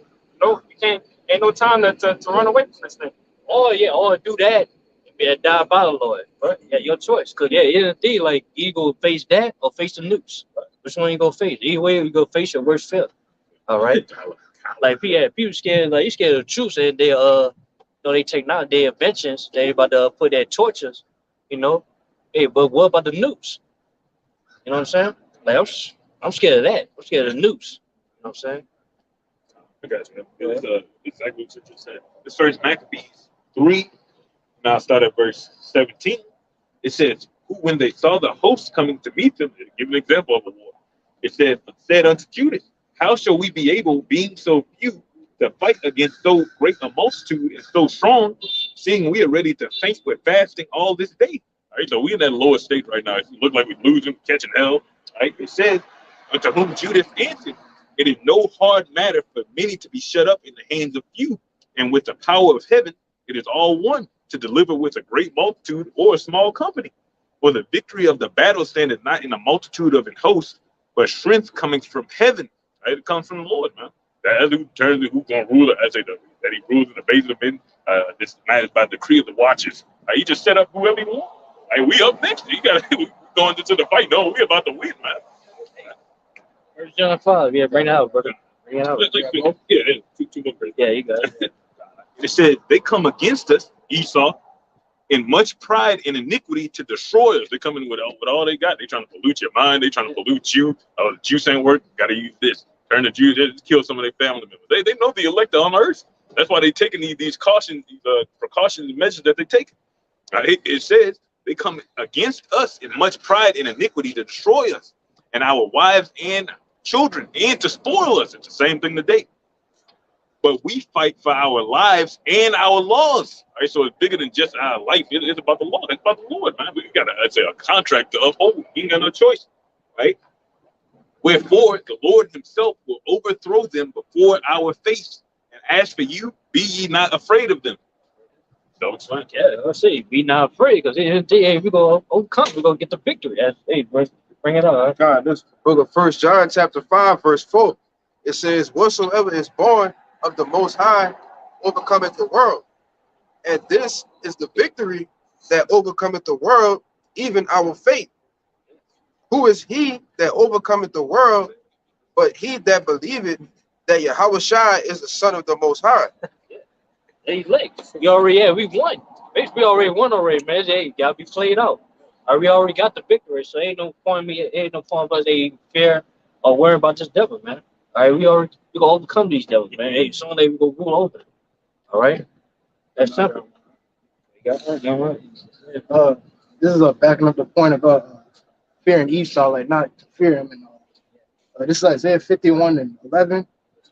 Therefore the redeemed of the Lord shall return and come with singing unto Zion, and the everlasting joy shall be upon their heads. And they shall obtain gladness and joy, and sorrow and mourning shall flee away. I, even I, am he that comforteth you. Who art thou that shouldest be afraid of a man that shall die, and of the Son of Man which shall be as grass? Like I said earlier, like ain't no point you being afraid of Esau, who's to the Lord, it's just a grass, man. I like the bird going, all you gotta do is just burn it. It's destroy it. All right, so hey, it's easier for the Lord to destroy these devils, man. All right, but hey, the Lord just trying not face you. We really believe in that. We really believe in the Yahweh Shema Shah. All right, if you believe that He will deliver us, man. All right. So Joshua 23, verse 10. One man of you shall chase 1,000. For Yahweh your power, he is it that fighteth for you, as he has promised you. Yeah, might have that so you get spiritual powers, man. You never know. All right, you might get caught in a concentration camp, or get put in an investigation room. But Esau, just get spiritual powers, man. All right, hey, and like I say, man, we get spiritual powers, man. It's gonna be over with for Esau. All right, that's standard. That's standard. That's right. There you got it. Hey. if I can say, because ultimately the Lord, He letting E narrow everything down to the point where his men just don't have to get spiritual powers. It's just like we don't have to, bro. You know? Right. This book of Isaiah, chapter 59, verse 19. It says, "So shall they fear the name of Yahweh from the west, and his glory from the rising of the sun. When the enemy shall come in like a flood, the spirit of Yahweh shall lift up a standard against him." So, hey, basically, like, as soon as Esau trying to come in, try to hey, take us away, or trying to hey, kill us, you know, or let out that guillotine on your head, hey, Lord's gonna lift up that standard. I mean, hey, you gonna give us spiritual power, you gonna deliver us, man. All right. That's what, It's too quick with it, exactly. yeah. I just saw this Revelation 4 that's just showing that you still ain't got no power, man. It said this Revelation 17:4, and it said, "And the woman was arrayed in purple and scarlet color, and decked with gold and precious stones and pearls, having a golden cup." Well,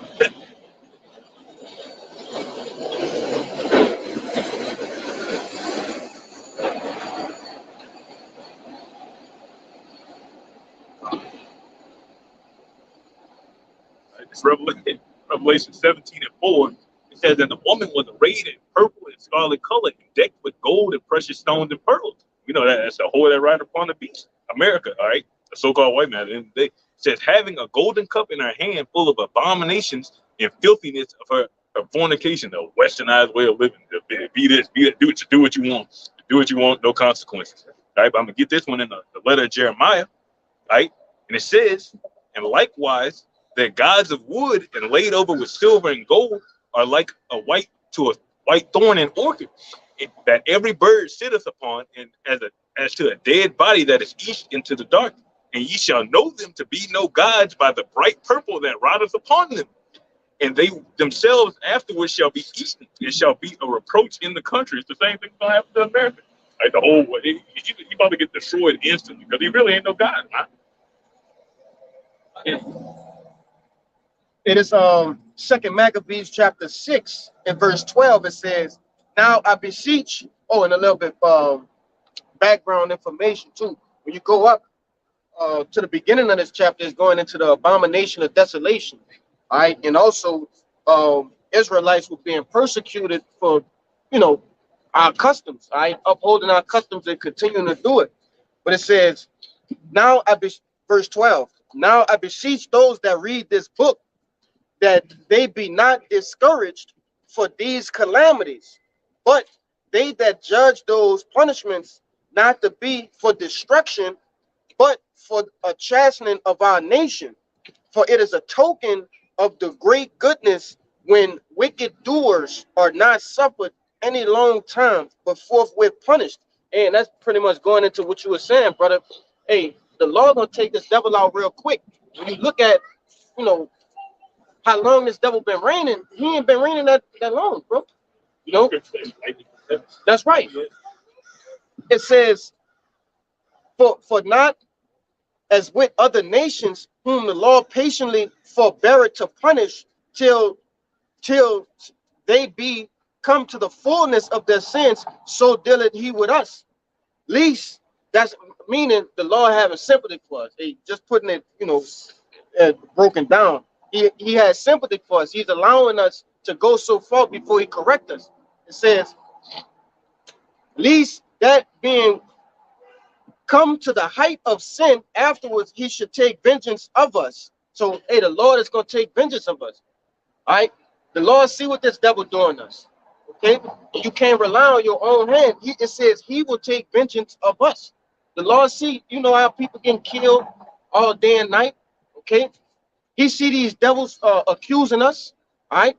It says, verse 16, "And therefore he never withdrew it, his mercy from us, and though he punished with adversity, yet doth he never forsake his people." Hey, and that's the bottom line, man. The Lord never forsake us. He turned his face away from us just to chasten us up a little bit, okay? And you niggas, all right, have abandoned the Lord, ultimately. All right? You took matters into your own hands when it was already set in stone, man. Listen, you go off, this was gonna happen to you.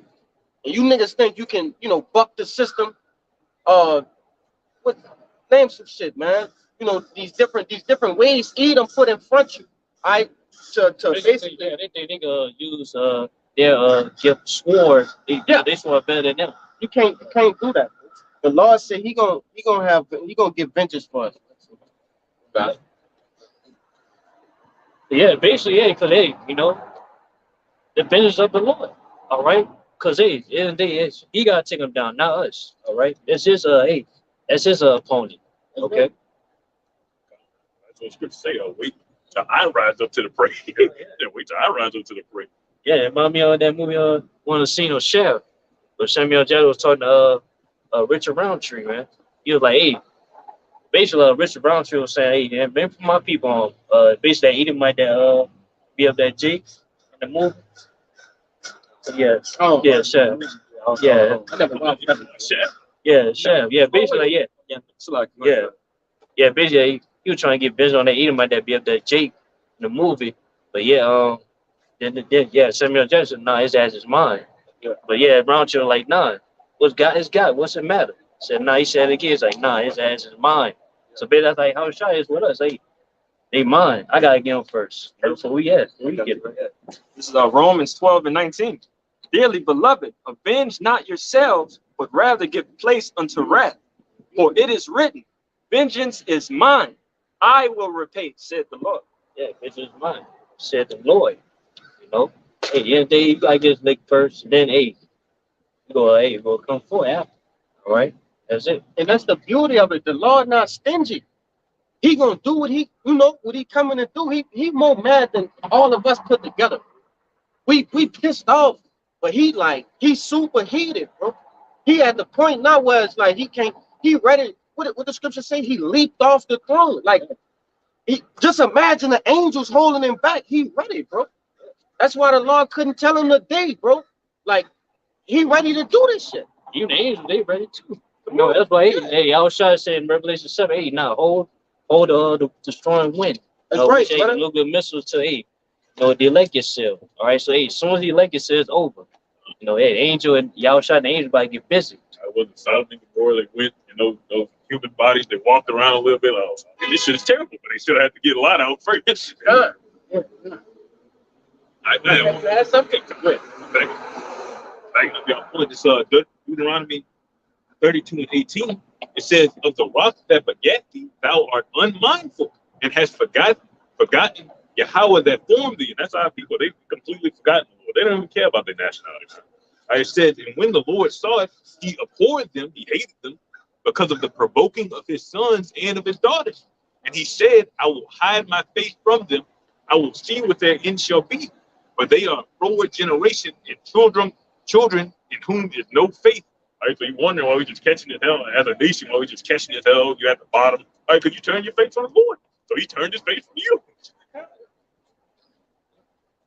Hey, but back in that one point up, about Yahushua coming back angry. Yeah. This is Isaiah 63, and I start at the top. It says, who is this that cometh from Edom with dyed garments from Basra? That is glorious in his apparel, traveling in the greatness of his strength. I that speak in righteousness, mighty to save.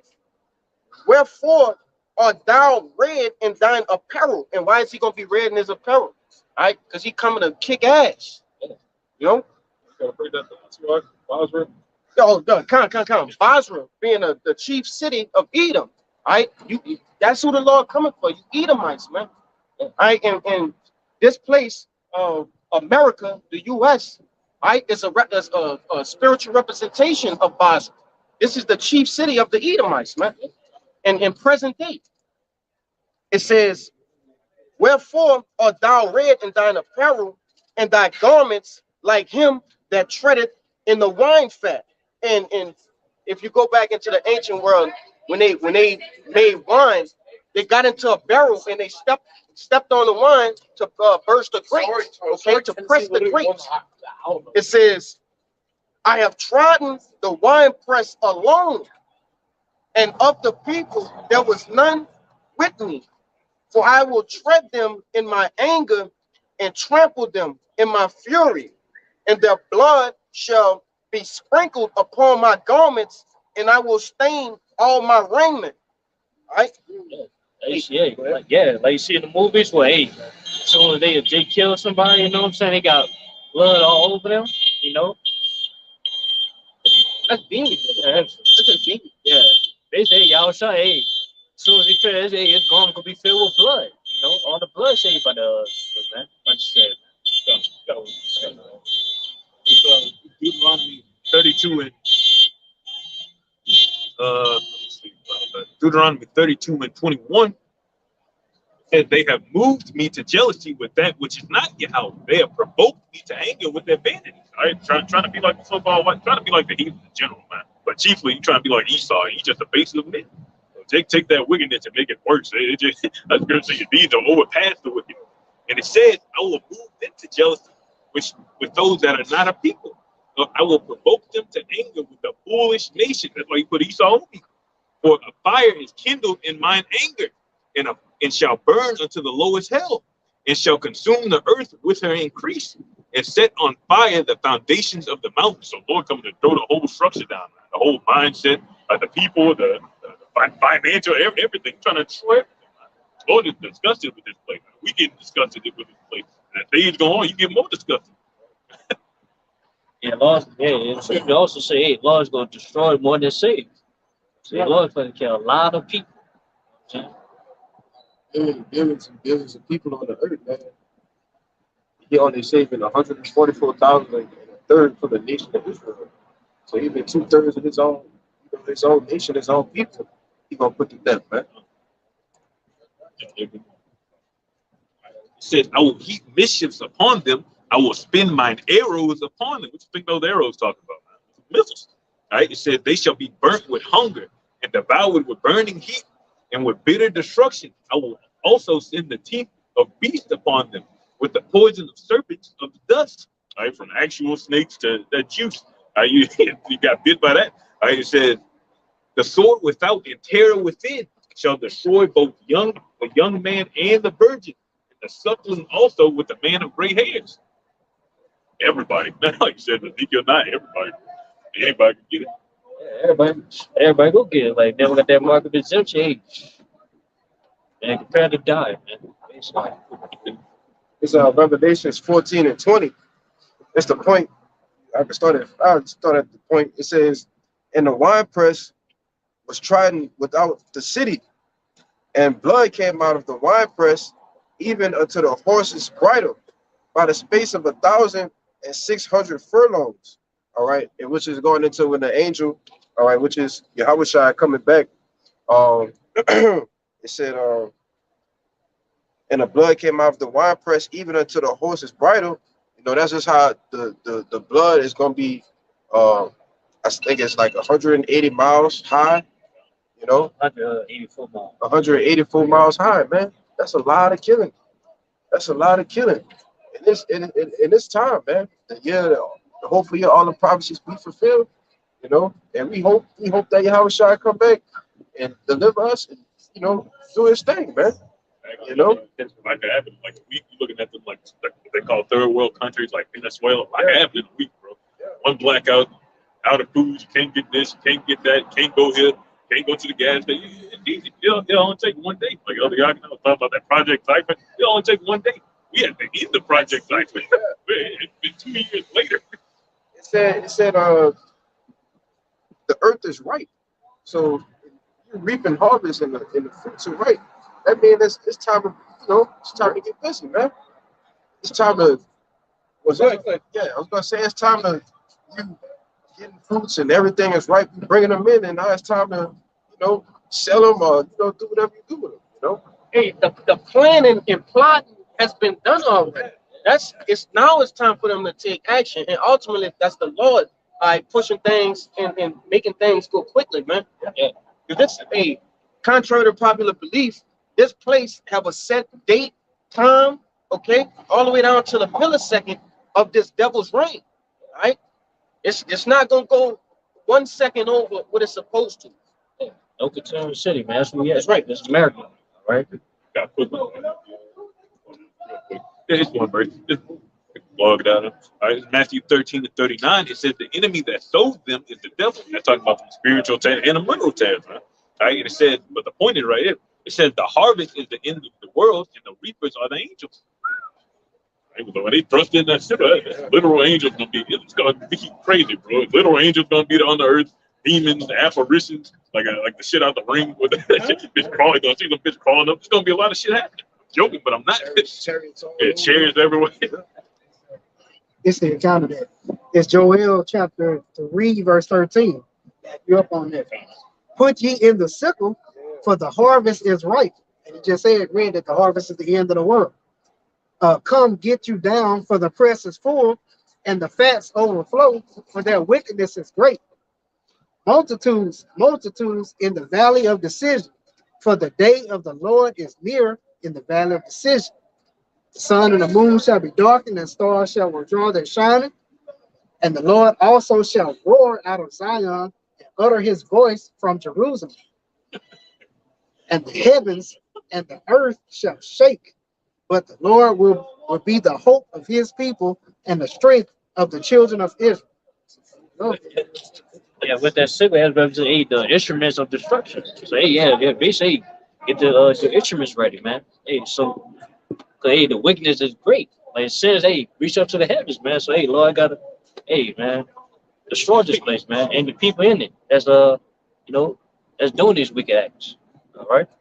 Hey, and if I could say, you got so much going on in the earth, man. Even the spirit of the end has overcome this place. All right. You have the doomsday clock that was just accelerated, all right, by the Ukraine war, all right. Now, how much more you think that's gonna speed up? Which they they prophesying on the left hand side because they don't really know when the day's gonna come. But hey, you gotta look at the proof is in the pudding, bro. The whole earth is ready for this shit to go down, man. You know. You have everyday people. They really fucking miserable, bro. These people are all alcoholics and drug addicts. They fucked up. And they trying to hide from the fact that they in hell, man. Especially you Israelite, you just trying to hide from the fact that you're in a terrible position all the time. That's why y'all fucked up. That's why I smoke all that weed and shit. So you gotta feel shit. You're trying to escape reality. Yeah. But the reality of it is, because you didn't turn back to the Lord, that's why you're going through what you're going through now. Yeah, then like also if you try to commit suicides too. Oh yeah, but guess what? It's gonna be like like in Revelation 9:6, well that's referred to World War I, but it's gonna be exactly like that, man. People try to commit suicide, but like nah, you gotta deal with this wrath, man. You gotta deal with this punishment, man. I'm gonna put upon you. All right. You ain't even gonna be able to control your own thoughts, man.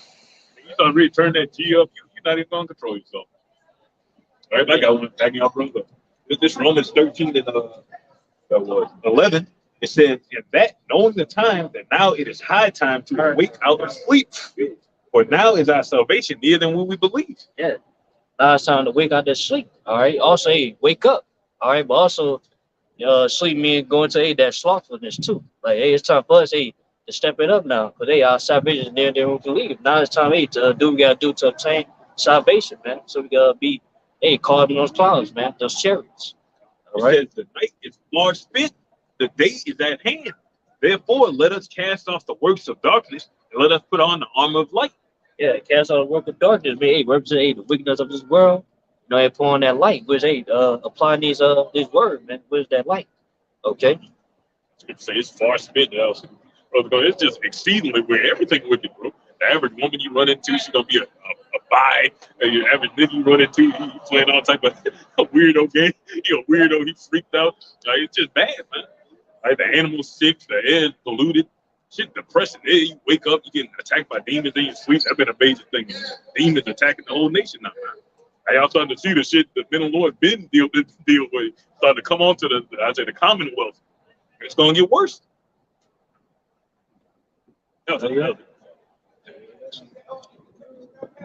Back up out is eventually going to come to an end. It's the book of Job, chapter 14, verse 5.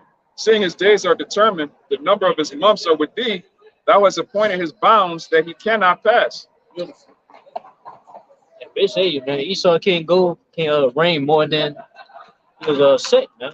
All right, anything, hey, he gonna reign for his small amount of time, short time. He gonna brought down. All right, that's it.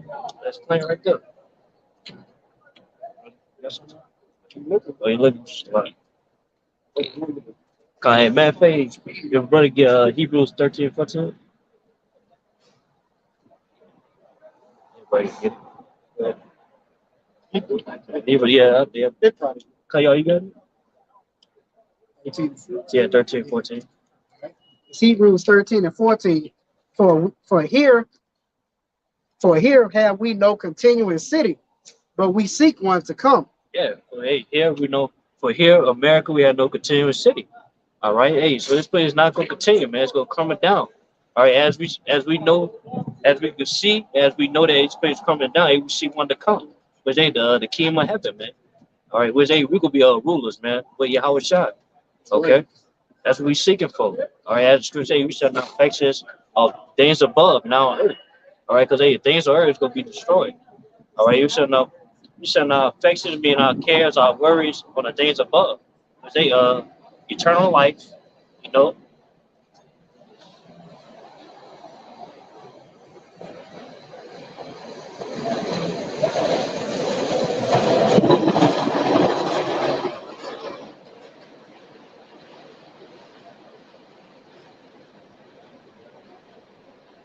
Man, I'm gonna say, yeah, I want to say to Jake that said in that spirit, well, they won't be woke, but don't be broke.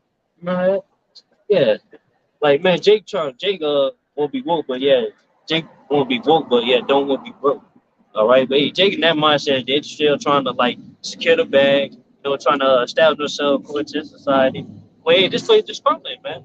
All right, yeah, they like only thing we're supposed to be worrying about, hey, staying this spiritual job right here, man. We're about to get eternal riches. All right. Jake still talking about getting reparations here in the form of Federal Reserve. Yeah, yeah. Which all you're gonna do is put that money back into the account and then forward Esau's kingdom. So they know, huh? They don't have any hope or vision outside of Esau giving them something, man. That's a slave. Slave, you try to talk to a slave about freedom, it's like speaking another language. Like, what do you mean we're gonna be ruling on thrones? What do you mean? It's like that nigga that said, what kind of jobs are we gonna have in the kingdom? Yeah. How we gonna find, if the white man is slavery, how we gonna find jobs? That's the thought process of a nigga, man. Yeah. Homeborn slave. Yeah, what you want about a job for, man? She about to rule all these devils, man. You're like, come on, man. All right. It's Matthew 6 and 19.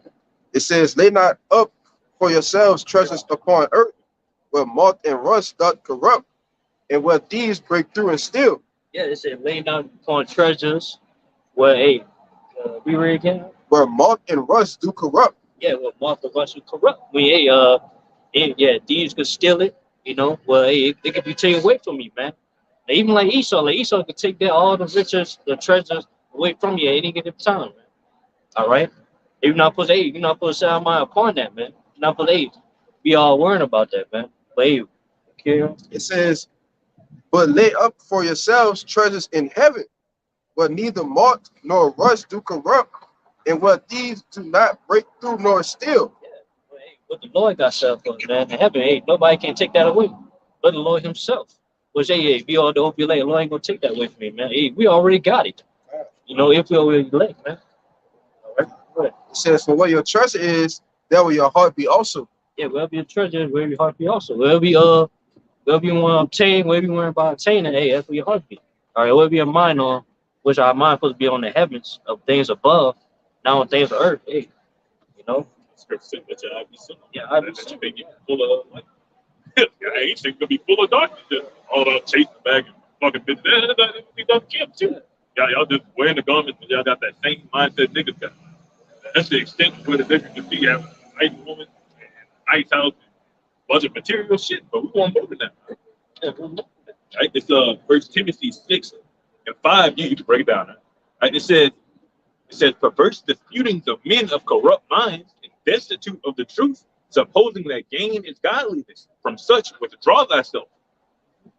Yeah, you enjoying yourself, man. All right. You corrupt, yeah, you bugged out your mind till you go you know, yeah, establish yourself on this side. You go see glory on this side. Well, hey, excuse say we're not gonna see glory on this side. All right, and we also to be we're gonna be hated on this side, but hey, but yet we'll be in the kingdom, hey, we're gonna have eternal glory. All right, we're gonna have that fame. All right. Yeah, I was saying, come in and say lowly riding upon that. That's the same thing. It wasn't because Yahweh was stupid. And they'll try to use that against you. Like, he go to school, he didn't do this. It wasn't because he was stupid. It wasn't because he was weak. Like, well, he would have been capable of anything he pursued, man. But he had to humble himself. Right? He showed you when he was on the cross. I have a legion of angels down here right now. I was just about to say that. When Peter went smote the centurion, he was like, dude, like, what are you doing? You don't think I can have a legion of angels here right now? How humble you got to be to do that? It says, but godliness with contentment is great gain. And us you niggas don't understand. To be content with what you have. Sometimes the Lord puts you in a lower state, like a real lower state. Be tight as hell, bills doubling up and piling up on top of each other.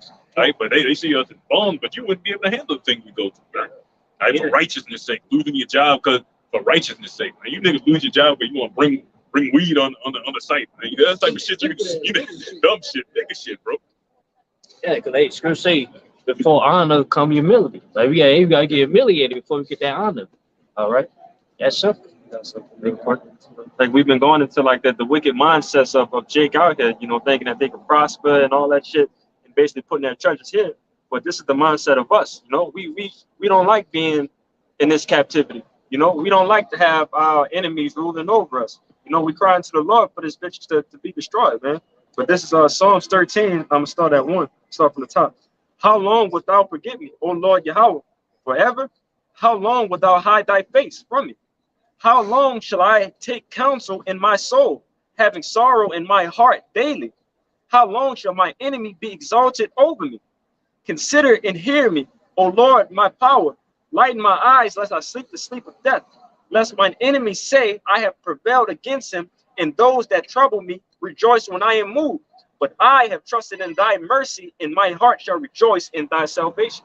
Okay? And exactly, that's why our mindset is, man.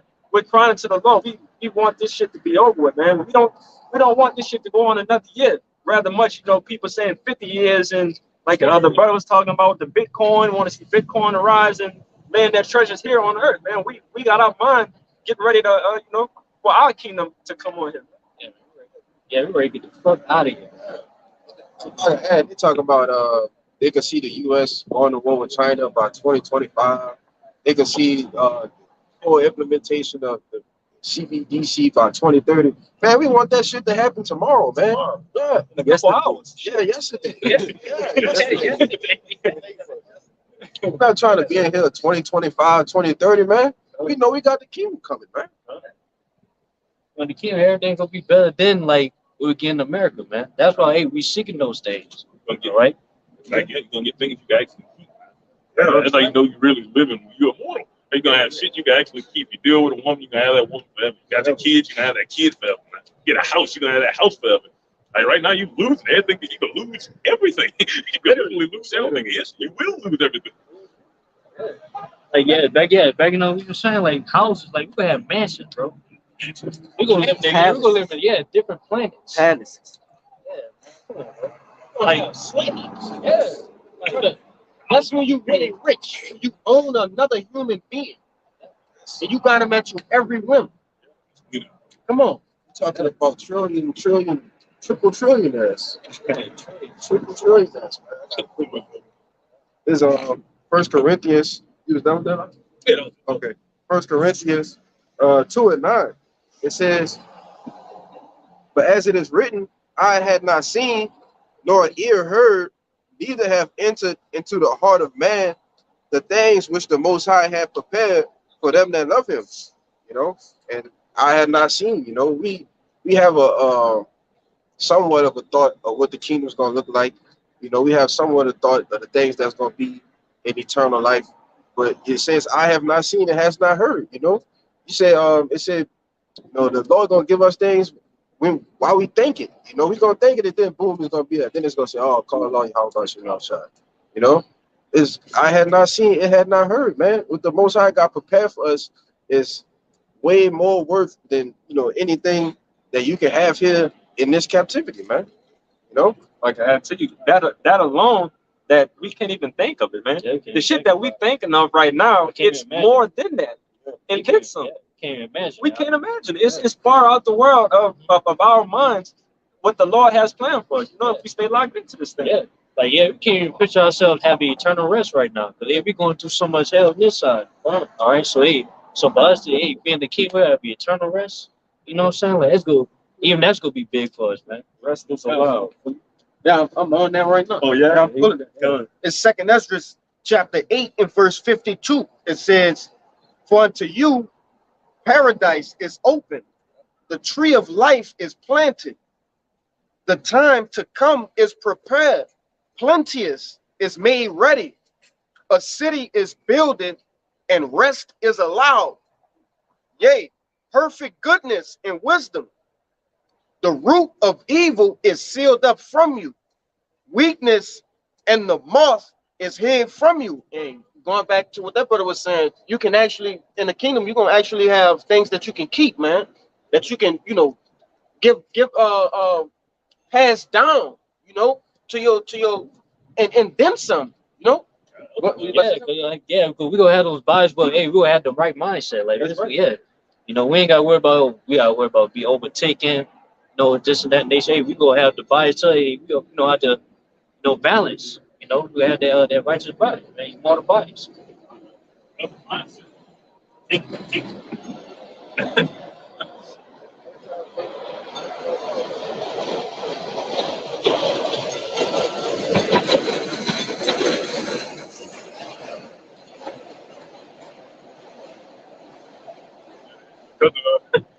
Because King, like King Solomon had that mindset. That's why he said everything was vanity and vexation of spirit. Because a bunch of shit you can't keep, man.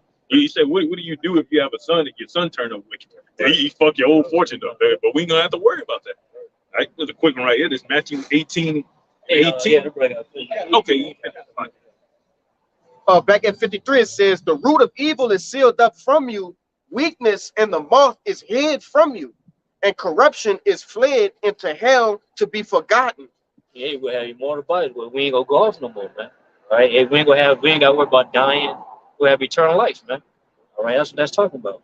It says, verse 54, it says, "Sorrows are past, and in the end is shewed the treasure of immortality." Yeah, sorrow is past. I mean, hey, we have eternal rest now. Hey, the brother that lesson yesterday, hey, the Lord's gonna give us that rest, but hey, we ain't gotta worry about going through hell no more. Hey, we're gonna be everlasting peace.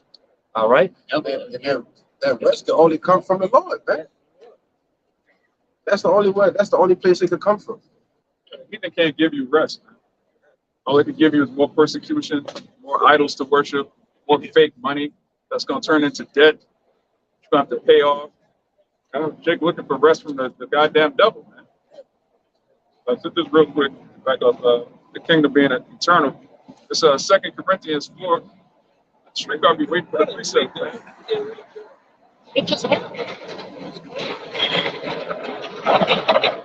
Second Corinthians 4, verse 17, it says, "For our light affliction, which is but for a moment, worketh for us a far more exceeding and eternal weight of glory," which is the kingdom, "while we look not at the things which are seen, but at the things which are not seen.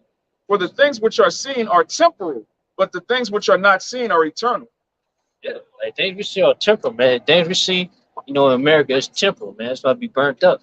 The things we not seeing is the kingdom that's about to come. It's eternal. That's right.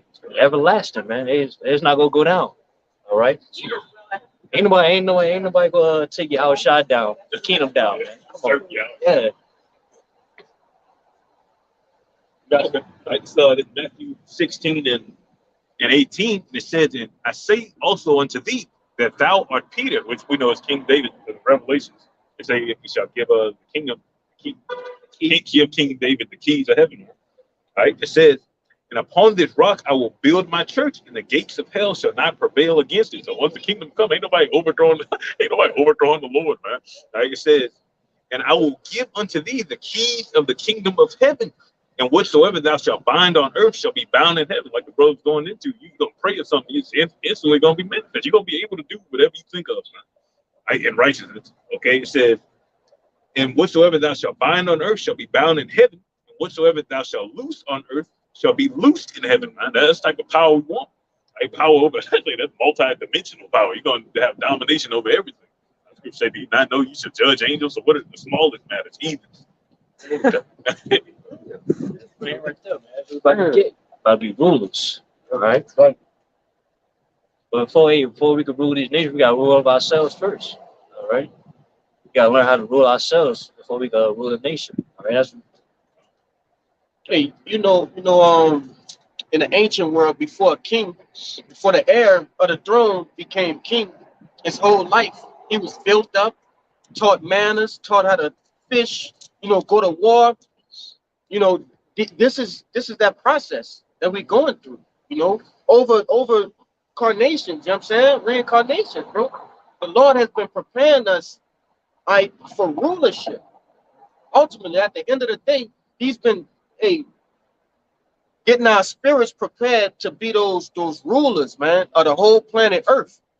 Right? That's right. It's a purification process. You know?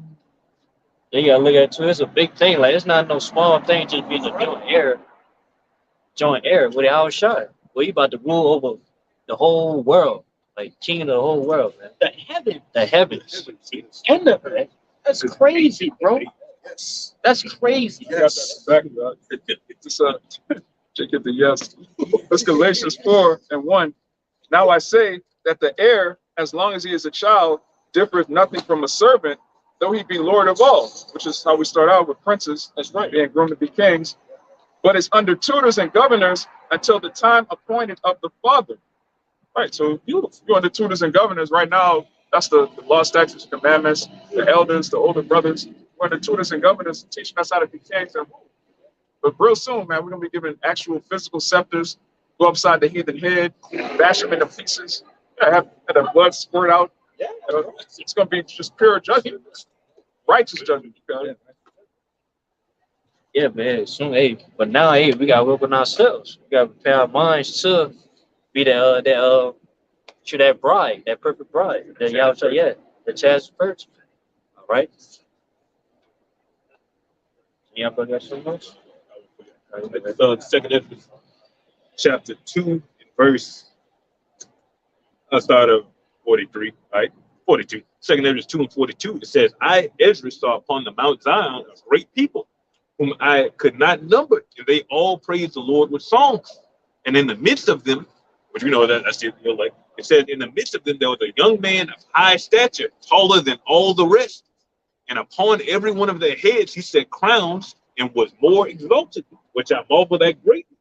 So that's Yahushua putting those crowns on our heads. And it said, so you want to break it down? It's gonna tell you, go down, bro. It said, so I asked the angel and said, Sir, what are these?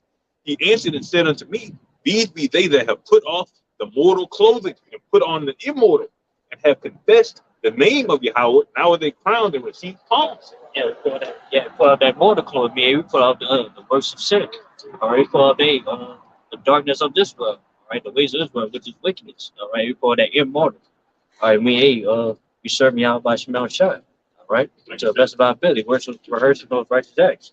They also say, confess thy name, and we preaching those names, man. While other camps, they saying the name is Jesus Christ, don't matter. You know what I'm saying? Their name don't matter.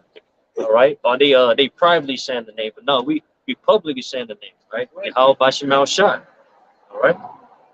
It says, then says I unto the angel, what young person is that crowneth them and giveth them palms in their hands? That palm represents victory. It represents immortality. Right? It says, so he answered and said unto me, it is the Son of Yahweh, whom they have confessed in the world. Then began I greatly to commend them that stood so stiffly for the name of the Lord. Basically, y'all try to get on that crown for stand so stiffly. All right. No matter what, through trials and tribulations, you know what I'm saying? We still so stiffly, man. We still kept our integrity. All right. We still preach those names. what I'm saying? You also not only preaching, but also, hey, we walk in the ways of Yahushua as well. You know, it ain't about just preaching. It's hey, living by the name. You know, living as applying the name. Yeah, being the same mindset as Yahushua.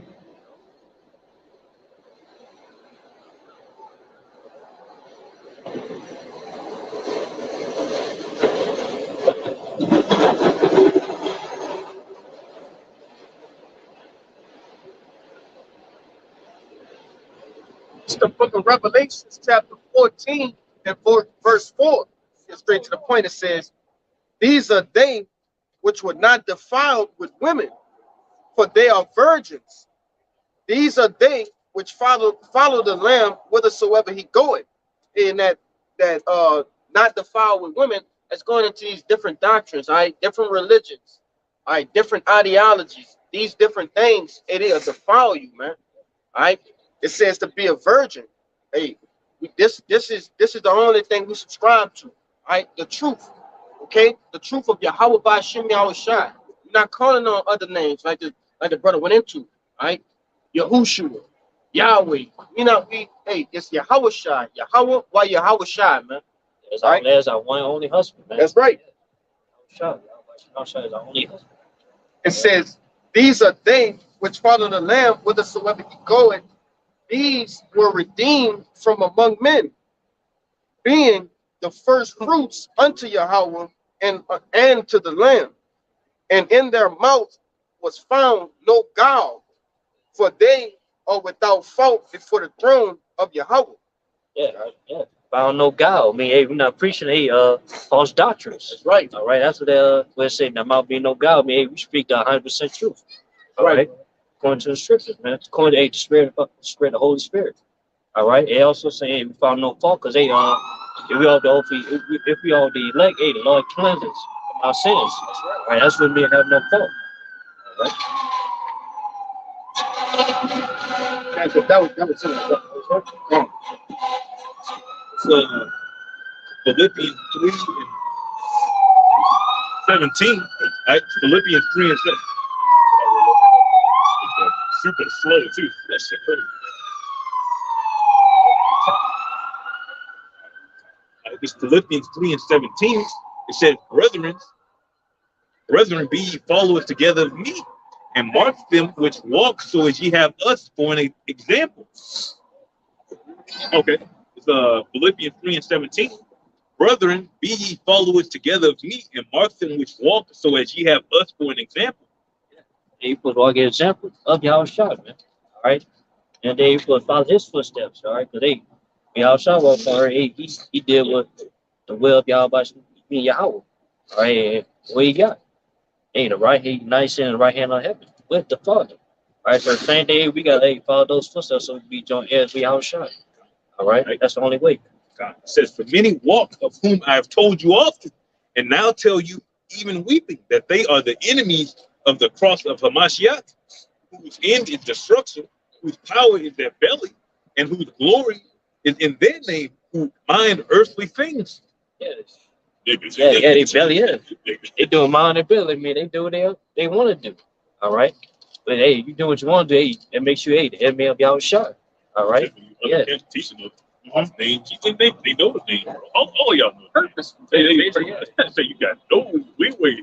Right? It said, for our conversation is in heaven, from whence we look for the Savior and the Lord Yahushua Mashiach, who shall change our vile body, that it may be fashioned like unto his glorious body, according to the working whereby he is able to subdue all things unto himself. Yeah. Our conversation in the heavens, man. All right. We going to that conversation. I mean, hey, citizenship, man. I mean, on day we trying to be, joint heirs. Yeah, joint heirs. We're trying to be aim in the heavens, man. Not on this side. All right. Hey, we look for like I say, we look for those new bodies, man. We look to be changed. All right. Yeah, I mean, yeah. That's to do everything. Everything, bro. So Revelation chapter 2, verse 25, it says, but that which ye have already, hold fast till I come. And he that overcometh and keepeth my works unto the end, to him will I give power over the nations. Hold fast what y'all had. We got the opportunity to obtain salvation. All right, you have the opportunity. So hey, we supposed to hold fast to that, man. Hold that strive that we have to obtain the kingdom of heaven. Right, obtain being joint heirs. All right, it's a hey, if we as long as hey, we keep the works, thy works. Uh, basically we are applying these precepts. Continue to teach the word. All right, hey, we'll listen, man. It says, that which, and he that overcometh and keepeth my words to the end, to him will I give power over the nations. Yeah, we overcome it, man. We overcome the ways as well. All right, overcome ourselves. All right, we continue to apply these precepts. Hey, we inherit the nation, man. We have the kingdom of heaven. All right. Get this word power. One of my favorite Greek words is exousia. Strong's G 1849. Exousia. It says power of choice, liberty of doing as one pleases. We'll do what we want these years, man. We want to, hey, beat them. Hey, we have the power to do whatever we want to. We go control their minds, man. We have the power to control, hey, whatever they want to do, control their dreams. And, they think about. Make them go off just to judge them. Just put a spirit on them and do something vile and wicked. Like, what are you doing? You're not supposed to be doing that, man. That's what they do us. Yeah, that's exactly They what do that. That's what they do us, bro. Because Jake naturally is not wicked, bro. Yeah. He's influenced by this devil. What he see on TV, okay? These different rappers and celebrities that they put in front of our people. Hey, this devil strategically, all right, put images in a subconscious of Jake, man. Yeah. Subliminal. That's right, bro. Yeah, the scriptures tell you that Jake is righteous, but the way of the wicked seduceth him, man. Yeah. Come on. And you take these whores, these are your role models for your daughters. A bunch of whores, take a bunch of sodomites, drug dealers, and weirdos. These are the role models for your sons. That's what Esau does, man. Women don't even, Yeah, you got it. women that y'all Eve look up to don't even be doing that shit, man. Cardi B's and your Glorilla, they act to be housewives when it comes to the men they dealing with. They just teaching you this shit. Even rappers, like they're not really gangsters, I assume they most of them came from college, man. How's he a gangster? His name's Clarence. Clarence's parents have a real good marriage. That's these niggas, man. No, seriously. Yeah. It's gonna shit look cool. Hey, I was watching a video, exposing things of that nature, and Jake was like, "Hey, just look at Young Jeezy. This nigga rap about selling the most dope trap or die, bro. Married to a Moabite, man. But the nigga ain't never went to jail. What the hell you did sold all this dope, but you never went to jail. Rapped about it? Yeah, that's. But Jake don't consider these things. You got Future, you about to come, bro. This nigga, he gonna basically preach to the youth to do all these drugs, Percocets and Miley's and lean and weed. This nigga don't even smoke weed, bro. He don't do none of that. That's crazy. Plus, you gotta be who is controlling the influence. Come on. But you look at who are they under the record labels. That's right. Who pushing them out? Who putting the money in their pockets for them to keep pushing out the same thing? All of it's controlled anyway. Yeah, look, like even like NWA, how they brought that propaganda, speaking gangster and all that, and then Ice Cube, we did a song called "Up the Police," but now he doing movies of him being the police now, like. Man, come on, man, get out of here. Yeah. Basketball, you talk about they get brought out by Amalekites, but you get brought out by Amalekites. Have gotten brought out by Amalekites. Past tense, you've gotten brought out by Amalekites.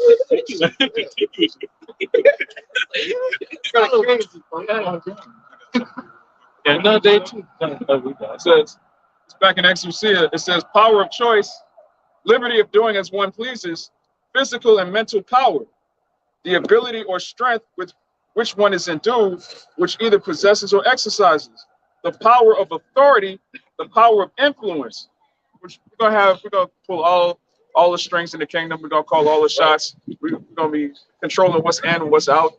All right, Israel's gonna be the number one trending topic forever. That's right, brother. It's 144,000. We're gonna control every trend for eternity. It's not gonna be any goofy shit, any weirdo shit. All right, you got Jake tattooed in the face, eating ass, being a complete demon. That's the top let's push this guy in the forefront and make him hot. He's a total weirdo, man. Not gonna be weirdoism in the kingdom, man. Look, we're talking about drinking piss. Yeah, Kevin Gates, bro, you done. He done. he's gonna be so ashamed in the kingdom, like man, the Israelites on the streets preaching righteousness. I was talking about drinking piss and eating that, like, Yeah. yeah. That's a beautiful question. What are we doing? It says the power of rule or government. Right, and that government's going to be on Yahweh's shoulders, going That's back to right. Isaiah the 9th chapter. So it's going to be 144,000 righteous judges that are going to have total power to do whatever we please in righteousness. You got it, huh? That's plain, man.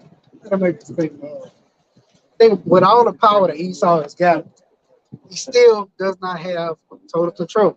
It's still up to the Lord. He still controls it all because he could not stop this great awakening from heaven. He could not stop us from coming back and getting this knowledge that we got, that the Lord said. Yeah, he can't even stop his kingdom to come, man. He can't stop it. Like Scripture say, he can't stop the downfall, man. Yeah. Like Scripture say, Babylon can't be healed. Yeah. All right, yeah. Because in the kingdom of heaven, Esau ain't rising up, setting up a sign, talking about, all right, the Hebrew Edomites becoming prophesy the downfall of Israel. Esau ain't doing it. Nah, We might have to put the spirit on him to do that. Just for laughs. They got the 5 Duke sign. We the 5 Dukes of Edom. Yeah, man. It ain't gonna be like how he waiting and all that. No. Soon as that shit happen, judgment. Immediate. These devils need, like the brother said, man, they don't even have the power to stop us, man. Even prophesying like they don't even, like they trying to like hide the word, they trying to like shut down videos. Yes, yeah. And then brothers making more pages, man. And still, the word's still being pushed out. All right.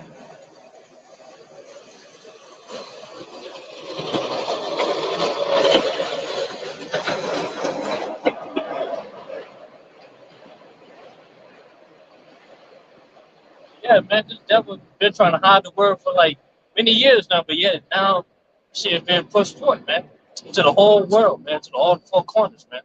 So just backing up what you're saying, Esau ain't got no power, man. But in the king, we will have power over them, man. All right.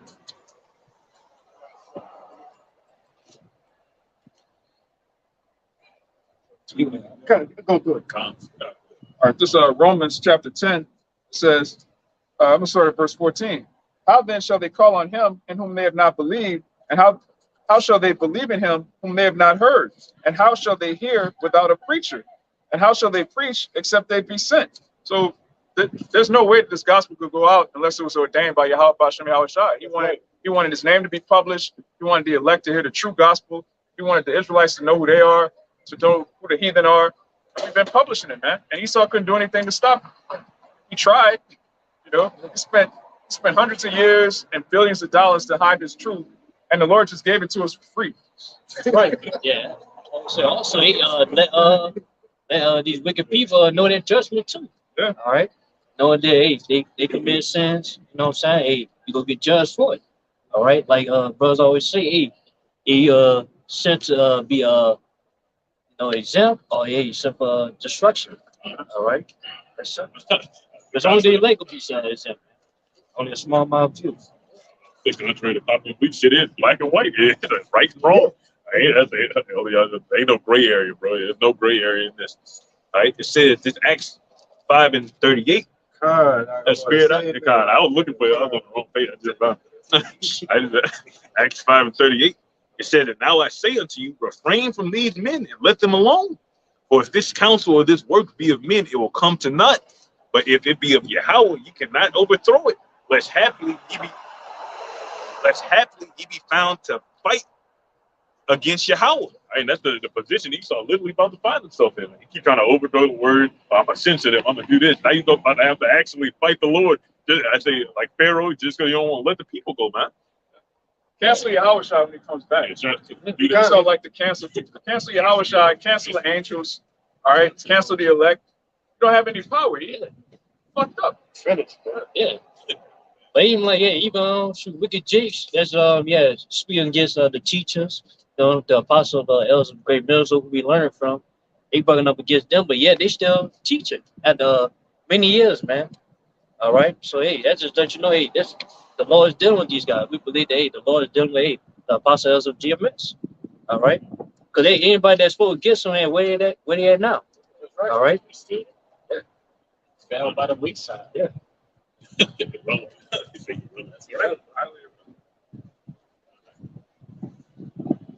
Someone? I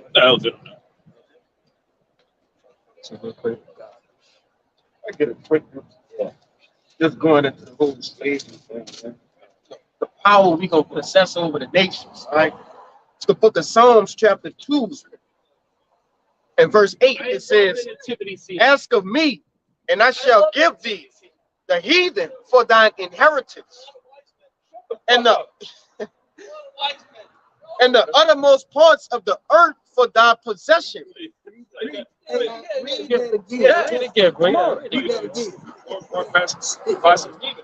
They got all this. Psalms 2 and 8, it says, ask of me, and I shall give thee the heathen for thine inheritance, and the uttermost parts of the earth for thy possession. Thou shalt break them with a rod of iron. Thou shalt dash them in pieces like a potter's vessel. He gonna be dashed to pieces. That's simple. I ain't even paying him no mind. He's finished. Right down in a couple months. And he gonna die here, and then he gonna, He might die suddenly. Yeah, congratulations. You know he got He gonna die violently. I say congratulations to Marcus. That's some juice activity. Man. Demons are just overwhelmed. Like they full of that juice right now. Congratulations, Mark. he could have had a regular slavery, right? But now it's gonna be with, like, He went above and beyond. And I'm gonna make it a point to show the difference between him and the other slaves. Other slaves are gonna be grateful that they're not him. That's right. They're gonna be mad at him. Man. Yeah. They thought he get beat up by other slaves. Shit like that, right there. We got to put them on the schedule. You know, I'm gonna get him around this time, and then I'm gonna send him over to you, so you get around this time. Yeah, He's gonna throw it. yeah, he got you right there. That's your ship. That's your ship. Take him. He's gonna work a 24-hour shift. Back to back. Rest is not allowed. But hey, the reality of it, bro, they was doing Jake that. Jake was dying on a plantation, bro. Because, hey, these devils worked him so much that he died. Worked You know, worked to death, literally, bro. And Edom, hey, you got some shit to pay for, bro. You got some shit coming to you. All right, it said what? It said, thou shalt break them with a rod of iron. Thou shalt dash them in pieces like a potter's vessel. You know? Yeah, like the brother said, we're gonna put hell upon them, man. Yeah, go for someone's hell, man. They'll be crying, man. According to that Luke 17, man. On the parable of rich man Lazarus, man. Beautiful. As a matter of fact, you might well get it, bro. I get it. That's beautiful, brother. It's the book of St. Luke, chapter 16. And I start at verse 23. It says, and in hell he lifted up his eyes, being in torments, and seeth Abraham afar off, and Lazarus in his bosom. And he cried and said, Father Abraham, have mercy on me, and send Lazarus that he may dip the tip of his finger in water and cool my tongue, for I am tormented in this flame. But Abraham said, Son, remember that thou in thy lifetime receivedest thy good things, and likewise Lazarus evil things. But now he is comforted, and thou art tormented. Yeah. So basically, yeah, like yeah, just same how Esau put hell upon us. But yeah, then we put hell upon them. Hey, they gonna be crying out, man. That's right. All right, they gonna be trying to seek mercy. Man. No, but yeah, but we ask for mercy. Hey, they didn't give us that. You know, they tell you put they poured the affliction upon us, man. So yeah, hey, we go. We trying to Yeah. trying to find out. Yeah, I think it's a second right, second night. But I say that, but yeah, man. In the day, yeah, you gotta deal with that, Esau. All right, hey, we had to deal with the the chancellor of the Lord. Hey, you gotta deal with that, man. All right. Only difference is you don't have no savior. Yeah, There's no one that saves you. you could be dealt worse, man. You could be worse than we have to do it. That's right. This is the book of Zechariah, chapter 1, verse 15. It says, and I am very sore displeased with the heathen that are at ease. All right, and who are you heathen that are at ease, man? You rulers, man. It says, for I was a little displeased, and they helped forward the affliction. You know, so we would sit here, you know, on slave ships and then change for our punishment. But you just went way overboard with it, man. You know, you just went way overboard with everything. All right. They told a boy for a holiday. He was being a fucking demon, bro. Being a pedophile, he'll do it all type of wicked shit, eating people. I said making clothes out of their skin. I'm like, bro, you was wilding out. Even though we'll have the heathen in our possession in the kingdom, we're not going to do the things that they did to us. It's going to be within righteousness. So you're safe to pay to them double. To that spiritual power, that mine gonna be on a whole other level. Yeah. The main point is, hey, Esau could be so, he can't handle the slavery that he about to go through. Hey, he could be crying out, man. But yet, hey, you gotta deal with that Esau. We ain't probably just soft for you, man. Matter of fact, get that James 2:13. This is the book of James 2 and 13. It says, for he shall have judgment without mercy, that hath shewed no mercy. Yeah, just like he showed no mercy to the Israelites, man. All right, yeah, like brother, he poured the affliction upon us. He put more hell upon us. All right.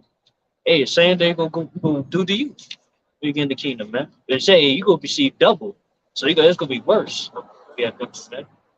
It says, again, James 2 and 13, for he shall have judgment without mercy, that hath showed no mercy, and mercy rejoiceth against judgment. That's it. That's the main point. Is there more? Yeah. This Wisdom of Solomon, chapter 12, and verse 22. It says, therefore, whereas thou dost chasten us, thou scourgest our enemies 1,000 times more, to the intent that when we judge, we should carefully think of thy goodness. Hey, and what goodness has this devil done? He has, hey, if it was a scale, his slider would be all the way on evil and zero good. Like, it's off the charts, bro. Go 21 real quick. We up to it.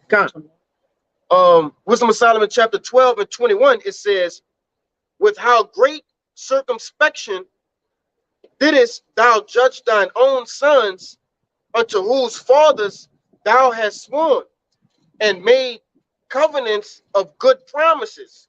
Yeah, so basically, Lord, we are the Lord's sons. We are just chosen people. All right?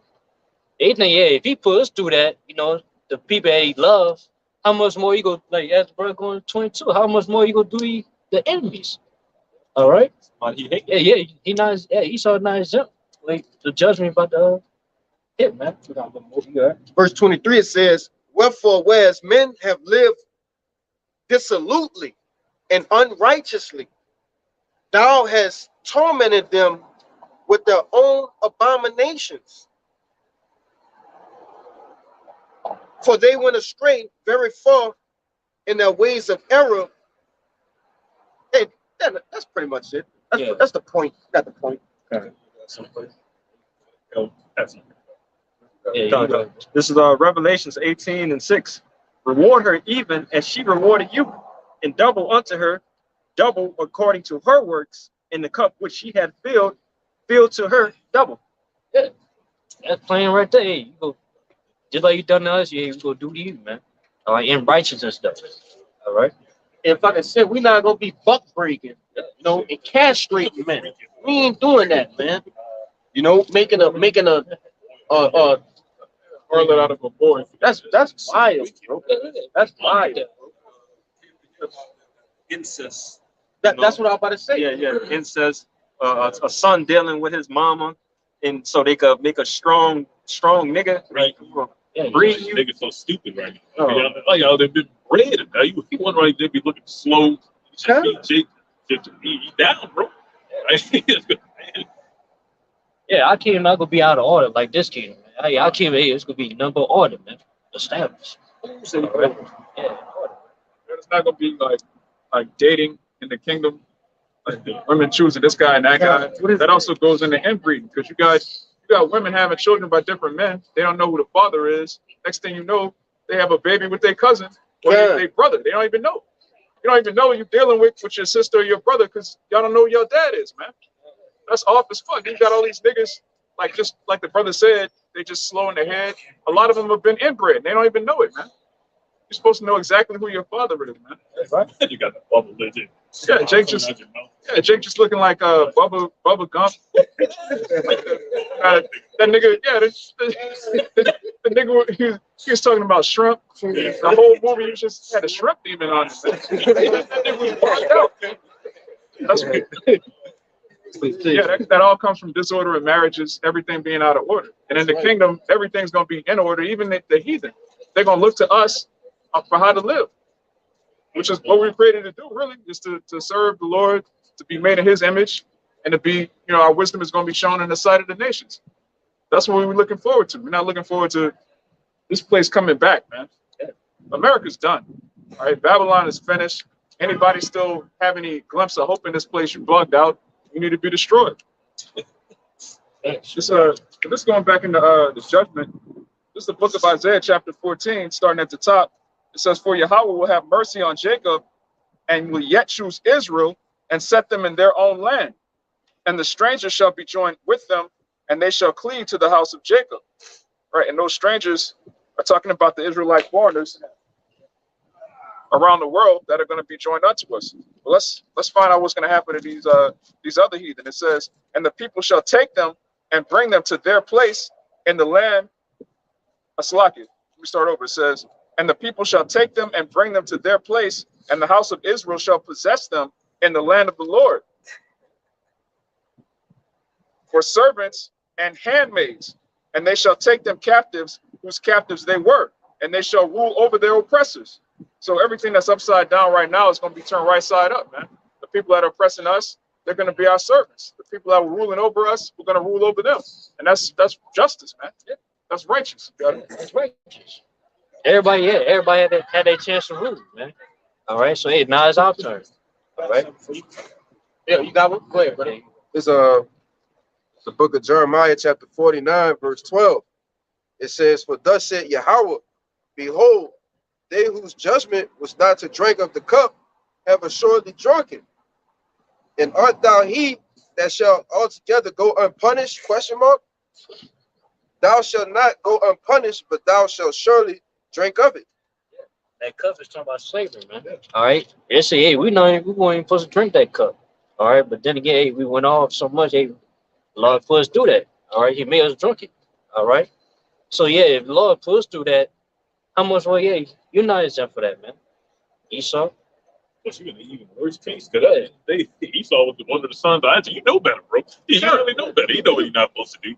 Just like Cain and Abel, Cain purposely went and brought vegetables as a sacrifice. You can't sacrifice vegetables, bro. You know better. You just don't like doing it because you're a reprobate. Just as your nature, you're just a nigga, man. Right? But this is Psalms 73 and 2. It says, "But as for me, my feet were almost gone. My steps had well nigh slipped." And that's how we feel. We were close to slipping. Lord could have easily had us in the world, took that juice, bugged out. Right? So he saved us. It says, "For I was envious at the foolish when I saw the prosperity of the wicked, but the Lord rescued us out that mindset." Huh? So you see that these niggas that's winning really ain't winning. Okay? It says, "For there are no bands in their death, but their strength is firm. They are not in trouble as other men, neither are they plagued like other men." But the Esau thing is just because he just that guy, but it's just because the Lord has put off judgment. Huh? How the scripture say the wicked are reserved for the day of destruction. Huh? Right? It says, Therefore, pride compassed them about as a chain. Violence covered them as a garment. He's just proud, bro. They say, yeah, violence, hey, cover that garment. Like, that's all they could. They desire evil, man. It's in them. Right? Hey, the born of wickedness. Getting away with Yeah, it like, so long, and they just keep going. Yeah. Why not blow up there? Why not you said that? Should Hey, so Esau, hey, can't get right, man. Either can't get right, yeah, you real can't get right. Like, he got it. He's set up to do evil, man, no matter what. Right? Like it says, their eyes stand out with fatness. They have more than their heart could wish, but they use all they desires and riches to traffic children. And they're just being a demon, bro. Eat people and drink blood. This type of stuff. Yeah, they already got us in subjection, you know what I'm saying? But yeah, they trying to oppress it even more. All right, they trying to control the people even more by the send them that Karama, man. That's right. Yeah. Like it says, they are corrupt and speak wickedly concerning oppression. What that sound like? Those two Edomites we just experienced, huh? They don't want to take any accountability for the action. They don't believe in the concept of judgment. They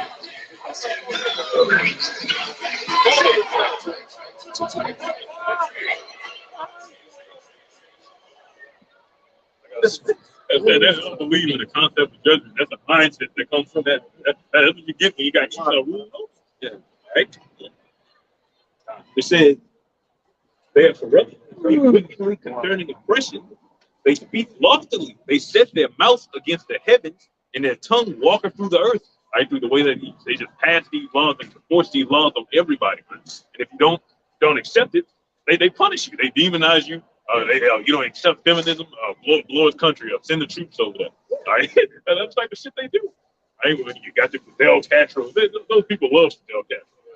Right? So-called dictators. When they be loving these dictators, and I quote. Right? And it says, therefore his people, backing what? Therefore his people return hither, and waters of a full cup are wrung out to them. All right, so you're getting that cup of water right now, but you're about to have to drink with something else in a little bit. Now you have to drink of slavery. So that was it. Jemave jumped on verse 17. Well, that effect. Kind of good. Yeah, just jump down verse 17. It's Psalm 73 and 17. It says, no, you might think read verse 3. That was verse 3. Yeah, right. It's Psalm 73 and 3. It says, "For I was envious at the foolish when I saw the prosperity of the wicked." Yeah, you see the prosperity of the wicked. You see Esau ruling over us. You know what I'm saying? You also see the 2/3. They get glory. Riches. You know what I'm saying? We envious of that. If you're jealous of that, but hey, jump down verse 17. Okay, now it's Psalm 73 and 17. Until I went to the sanctuary of Yahweh, then understood I their end. Yeah, well, it's true. If we understood, the truth, all the what the wicked got, that's gonna be taken away. It's gonna be destroyed. All right, and what we're about to get way better than what these people got, man. All right. Like you said, surely thou didn't set them in slippery places. Right, you're really in a position to fail, man. You just don't. You're starting to see it now.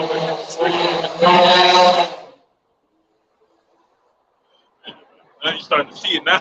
You're starting to see it now, but it's just gonna get worse.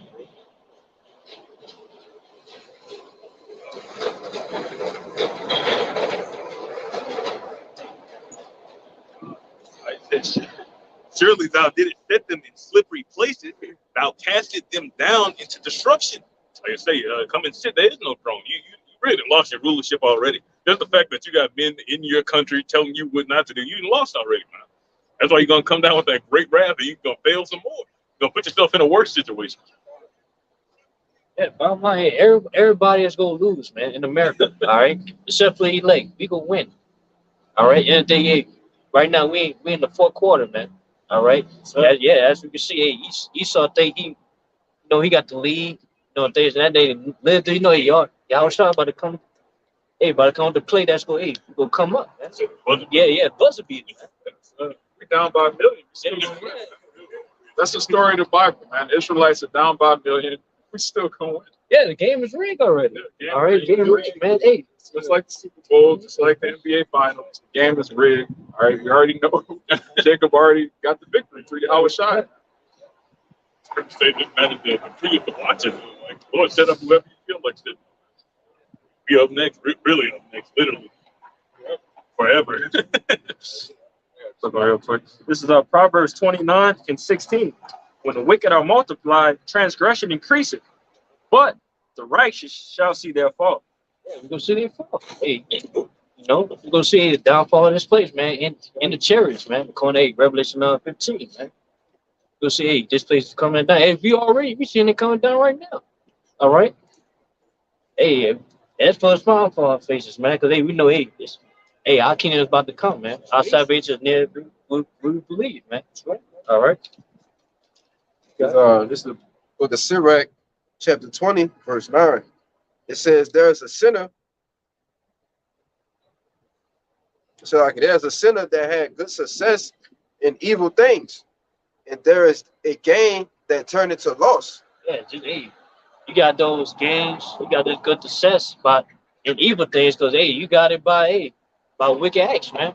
You know, you sacrifice your soul. You know what I'm saying? Cause hey, that's the only way you get riches on this side, man. Is you do a wicked act, man.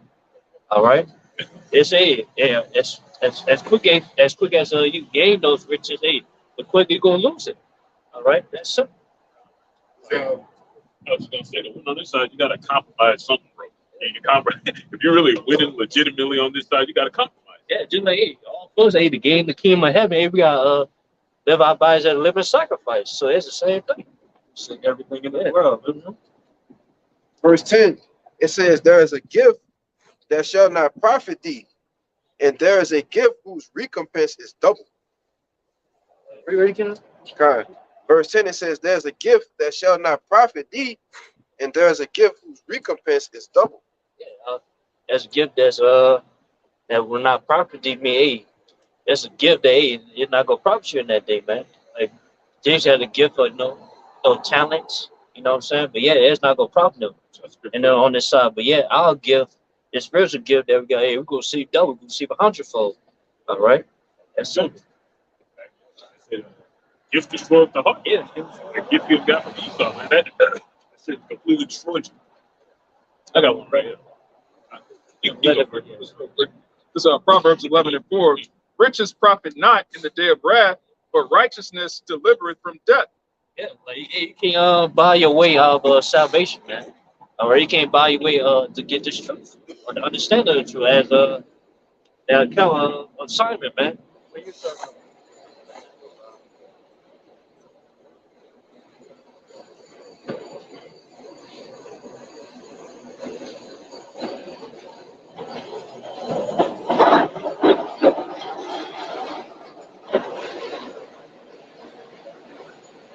So Proverbs 11 and 4.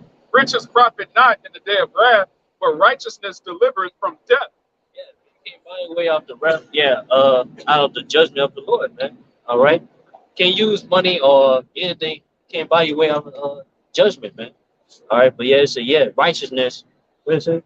It says, righteousness delivereth from death. Yeah, righteousness to provide me. Us rehearsing these righteous acts. Hey, that's what deliver us, man, from this wrath. All right, obtain yourself to salvation. All right, so you got it. It's Second Ezra chapter 9 and verse 7. It says, and every one that shall be saved and shall be able to escape by his works and by faith whereby ye have believed shall be preserved from the said perils and shall see my salvation in my land and within my borders, for I have sanctified them from the beginning. And just backing that front up, right? It says the righteous shall escape death, right? Yeah. Hey, what are the righteous things? Okay, it says what?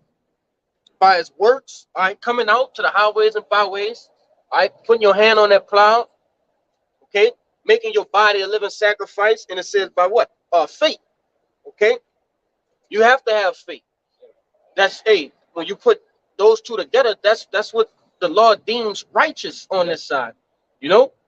So those are the things that are gonna get you to escape death in that day. You know? Like going to a word of faith. That means to be fully persuaded. So yeah, right. Hey, all to hey, escape these things, you gotta be fully persuaded in the Lord, man. There you go, deliver us out of this situation, man. All right. Also, having that works too. Have our works that as worthy to the Lord, to have mercy upon us, man. All right. Without work is Yeah, dead. yeah. It's just our faith is possible to serve you. It's not- Yeah, it's like if I believe in something, I'm gonna show something that that I believe in that. I'm gonna show you proof that I believe that. So it's saying that if we spiritually believe in Allah, I'm gonna physically show him that I believe in you. That's right. Yeah. Right. Esau's the same way. That's what the MOTB is really about. I want you to prove that you worship me. Get a charagma inserted in your right hand and prove that you really love this system. Lord, so you can prove that you love Esau, but you can't prove that you love the Lord. That's madness, man. Yeah, they take as faith in Esau. they believe in something he ain't shown them yet. A bunch of reparations he's never given them, but you got faith that he's gonna save you. You have faith that he's a human being. And first of all, to ask somebody for reparations means you believe in your mind that they're just and that that they care about you. Yeah. So Jake with the woman, man. So they'll go all out. Oh yeah. Yeah, they'll go all out. Man. But They'll go all out. Yeah, trying to make the relationship work. You know what I'm saying? But yes, yeah. Come on, man. Don't go backwards. What I gotta do to please you? Buy flowers, you know that shit. Like, Taking the take that yeah, like, yeah. taking that to the floor and said the man leave all that he know. He leave his house, he leave his mama, he leave his daddy. Yeah, show me I love you. Yeah, man. It's Job 17:5. Right, it says, "Yea, the light of the wicked shall be put out." Right down, and it says, "And the spark of his fire shall not shine." Yeah. Man, they all your schemes, all your works, it's gonna be put out, man. All right, everything you got set up on this side, what you trying to do, and it's gonna come down. You know, it's gonna come to pass, man. Even you do fulfill your NWO, it Lord gonna come, screw you out. He gonna come destroy you right there. And there. As the scripture say, as you feel in his belly, Lord's gonna cast upon wrath on him, man. That's right. You got more. It says, "The light shall be dark in his tabernacle, and his candle shall be put out with him." Yeah, the scripture say, "Wisdom gone out of Edom." Well, how you going to deliver yourself out of this one, man? Like when them chariots come, how you going to deliver yourself out of that? What's the contingency plan? Right? And it says, "The steps of his strength shall be straightened, and his counsel shall cast him down. For he is cast into a net by his own feet, and he walketh upon a snare." You walk upon a snare, he's trapping his own self, man. All right. The Lord just used him, to trap his own self, man. To destroy his own self. All right, just like the Lord, may eat him to correct those new so he can destroy him, his own self. You know.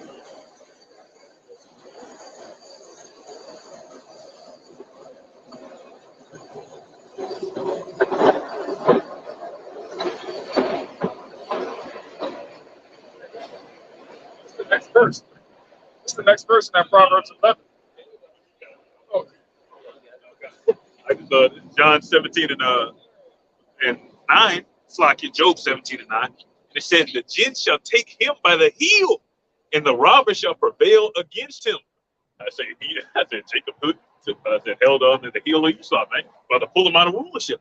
Okay. It says, "The snare is laid for him in the ground, and a trap for him in the way. Terror shall make him afraid on every side, and shall drive him to his feet." And that's he's starting to realize Esau is in a tight situation, man. He knows that. That's what Revelation 12 is all about. I got to fulfill this as soon as possible. I ain't going to be no 2030, 2050, fulfill my plan. You ain't got all this time that you thought you had, man. It was crunch time, man. So like I was backing up again. We had fourth quarter, man. They trapped. You know, the Lord got them in the trick bag, man. Yeah, they can't get out of it. So they ain't got no choice but to throw in the towel, man. Yeah. You know? That's like you said, that's a play. You know, in basketball. Got him trapped. What he gonna do? He gonna throw the ball. He gonna turn it over. We gonna get the ball. We gonna score and win the game. Yeah. This Job 20 and 22 says, in the fullness of his sufficiency, he shall be in straits. Just like you was just saying. You want to read verse 5, buddy? Verse 5? Yeah.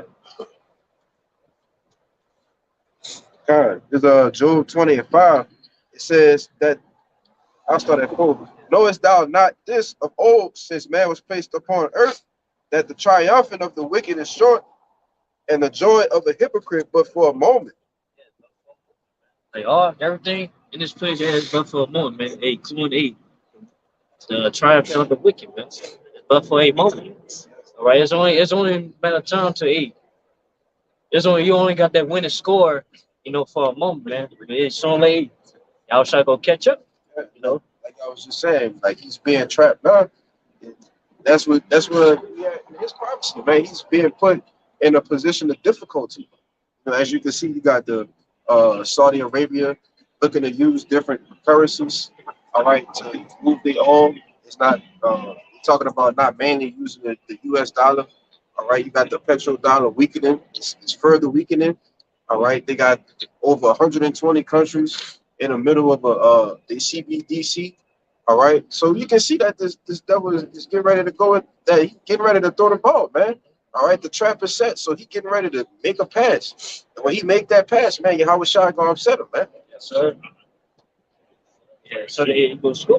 You know what I'm saying? Sounds like a shit with the WEF that Brian brought to my attention. But the WEF is the 10 horns, right? So it's gonna be some confusion that's gonna take place. Hey, but that gonna turn on you. Like the scripture say, the nation of drunken of the wine, not the nations of man. It's starting to realize all the things you learn from America really are not that beneficial. They make shit worse just across the board. Your children is worse, your health is worse. You got a McDonald's, in your local area near you now. You eat McDonald's now, you overweight, you sick, your men are effeminate. Not even gonna reach that thing. There's back in 20.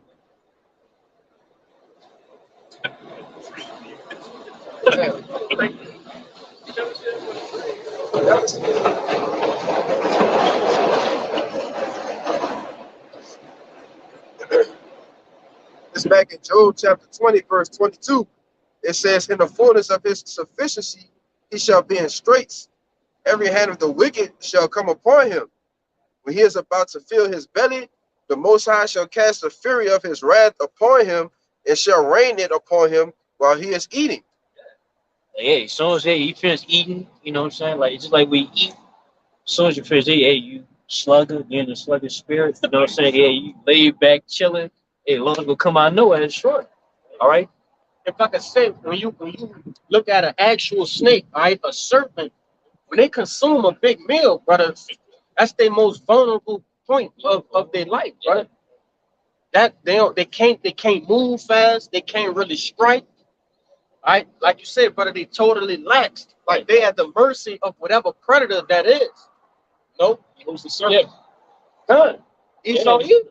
Yeah, based on that point, they think, shoot, they good now. They think, like, just like, I'm gonna make that point, bring the point again, the sports, man. They think in the fourth quarter, they about to catch the touchdown. They all of a sudden come that heavy hitter, man. They go from the Bucks. Yeah. Now, this the book of Psalms, chapter 21, and verse 9. It says, "Thou shalt make them as a fiery oven in the time of thine anger.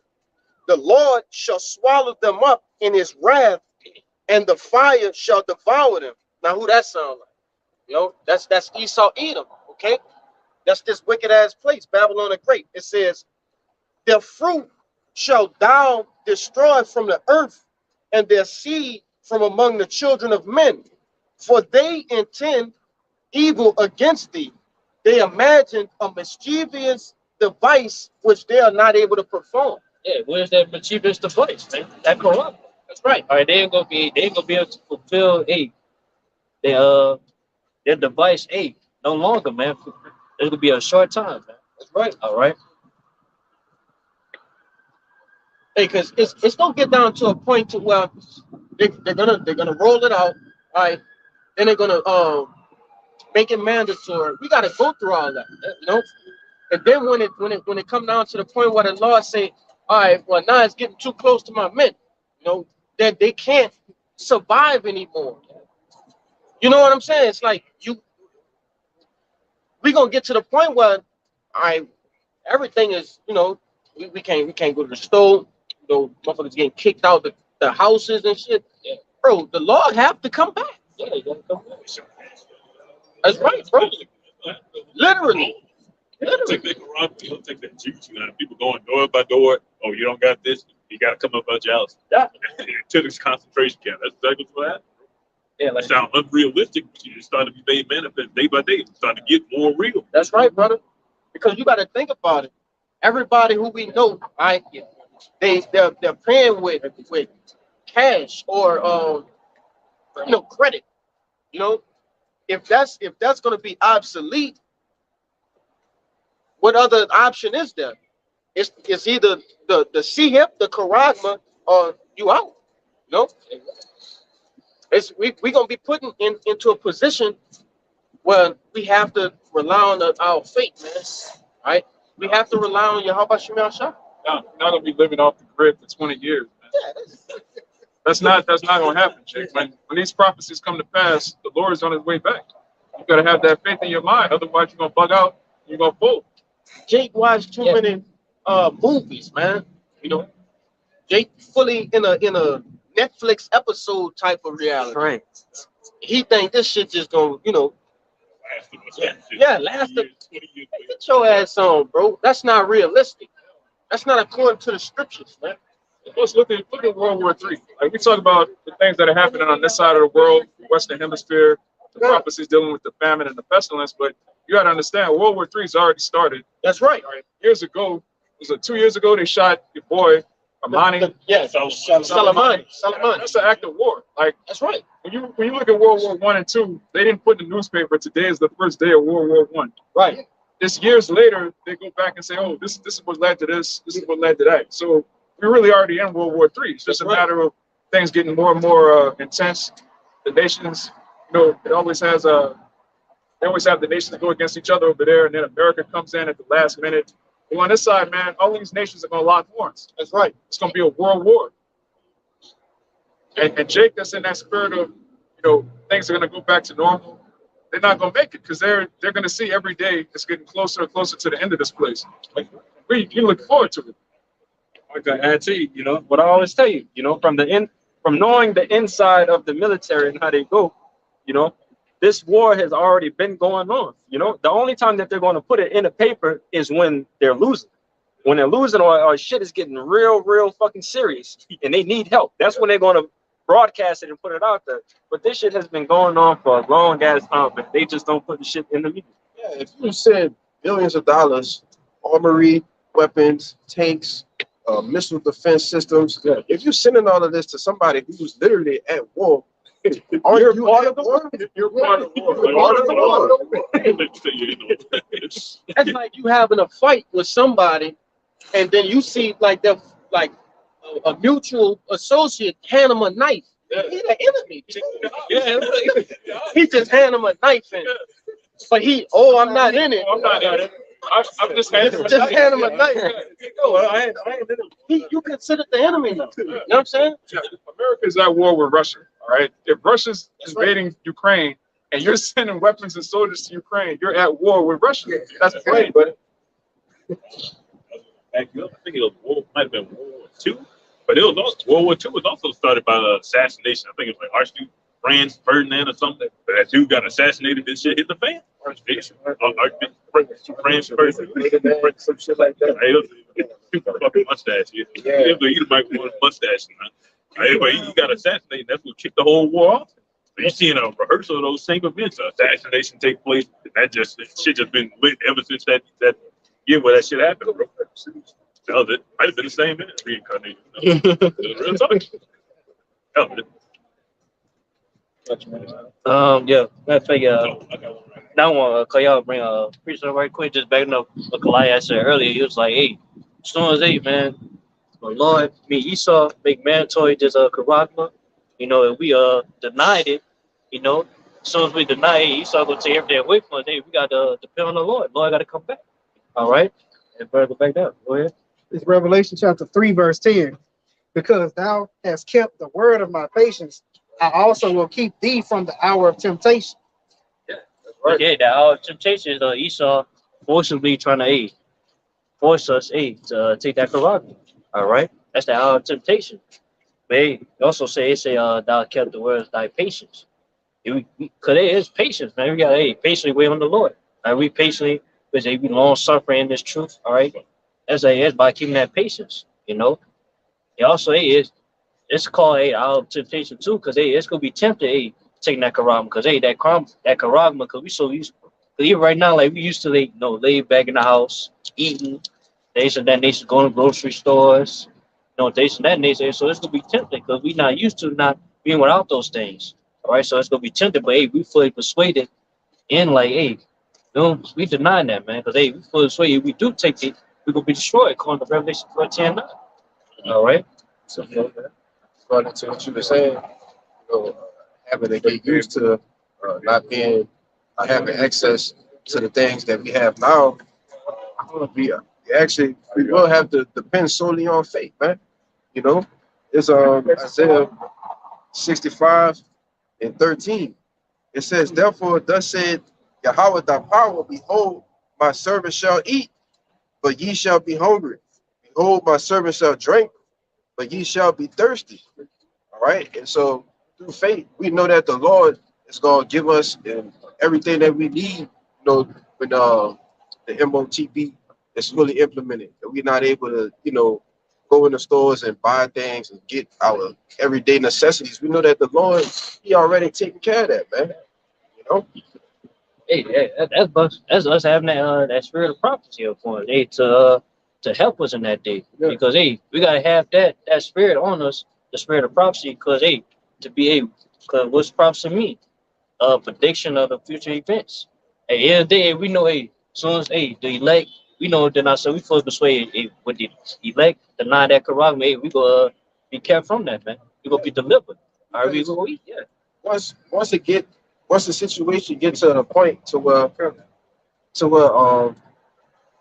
that the prophets, the Lord's men, is nothing for them to sustain, then the Lord got to come back and get us, man. Once it gets to that point. Add to you, like I said, and we gotta, like I said, we stay into the scriptures, because that's going to be the stability of our times, but also knowing that no, I don't have it. I'll put it up. But stability. God, you can bring it up. Make me point out. This is Isaiah 33, verse 6. And wisdom and knowledge shall be the stability of thy times, and strength of salvation. The fear of Yahweh is his treasure. So we have that in our mind, man. So through all this shit that's gonna go on, that's what's gonna keep us stable through these times. Knowing that the Lord promised us, that when this shit go to hell and everything gotta take the charagma in order to eat and this and that and the third, we gotta, in the faith in our mind, that the Lord is gonna make a way for us. Somehow, some way, we gonna eat. We gonna make it to the next day, Lord's will, Yeah. Back up on that Isaiah 65 you brought out. It's 2nd Ezra chapter 2, verse 26. As for the servants whom I have given thee, there shall not one of them perish. For I will require them from among thy number. Be not weary, for when the day of trouble and heaviness cometh, others shall weep and be sorrowful, but thou shalt be merry and have abundance. Yes, sir. But everybody else, they gonna be weeping and mourning, you know what I'm saying? Because they ain't expect this to go on. But yeah, we gonna be married and happy. All right, because one, we gonna be good, man. We gonna survive. All right, and also, we know that soon as this come to pass, then the king go come. All right, so it's going to be a story. The king go come. We fully believe in that. That's why we could be happy, because we want these things to happen. All right, all for our kingdom to come to pass. This place got to be destroyed. All right. Anybody else? That's it. You got one? That is Psalms 18, Psalm 18:1. It says, I will love thee, O Lord, my strength. It says, the Lord is my rock and my fortress and my deliverer, my power, my strength, in whom I trust, my buckler and the horn of my salvation and my high tower. So you got to come in this thing knowing that the Lord is really your only defense, man. In day-to-day affairs, because the Lord through the Spirit, He's been having us get tighter and tighter so situations, getting comfortable being in uncomfortable spots, man. From whether it's some financial shit, the situation with females, you might not be getting it how you used to be getting, but He's building up that level of discipline and restraint when He actually do bless you with these things. Because Like I said, the Lord is our shield and our buckler. You know, that's the only thing we need going throughout this shithole, man. We got the Lord on our side. And you always got to remember that. That's it. All right. All right. Long way this camp was edifying. All right. Now before we end this video, we'll give all praises to Yahweh, the Master Apostle of GMS. We learned this truth from. And peace and blessings to all of you elect that's doing the will of Yahweh. Faith, and sincerity. All right. Shalom. Shalom. Above the ball. Above the ball. Above the ball. Above the ball. Above the ball. Above the ball. Above the ball. Above the ball. Awesome.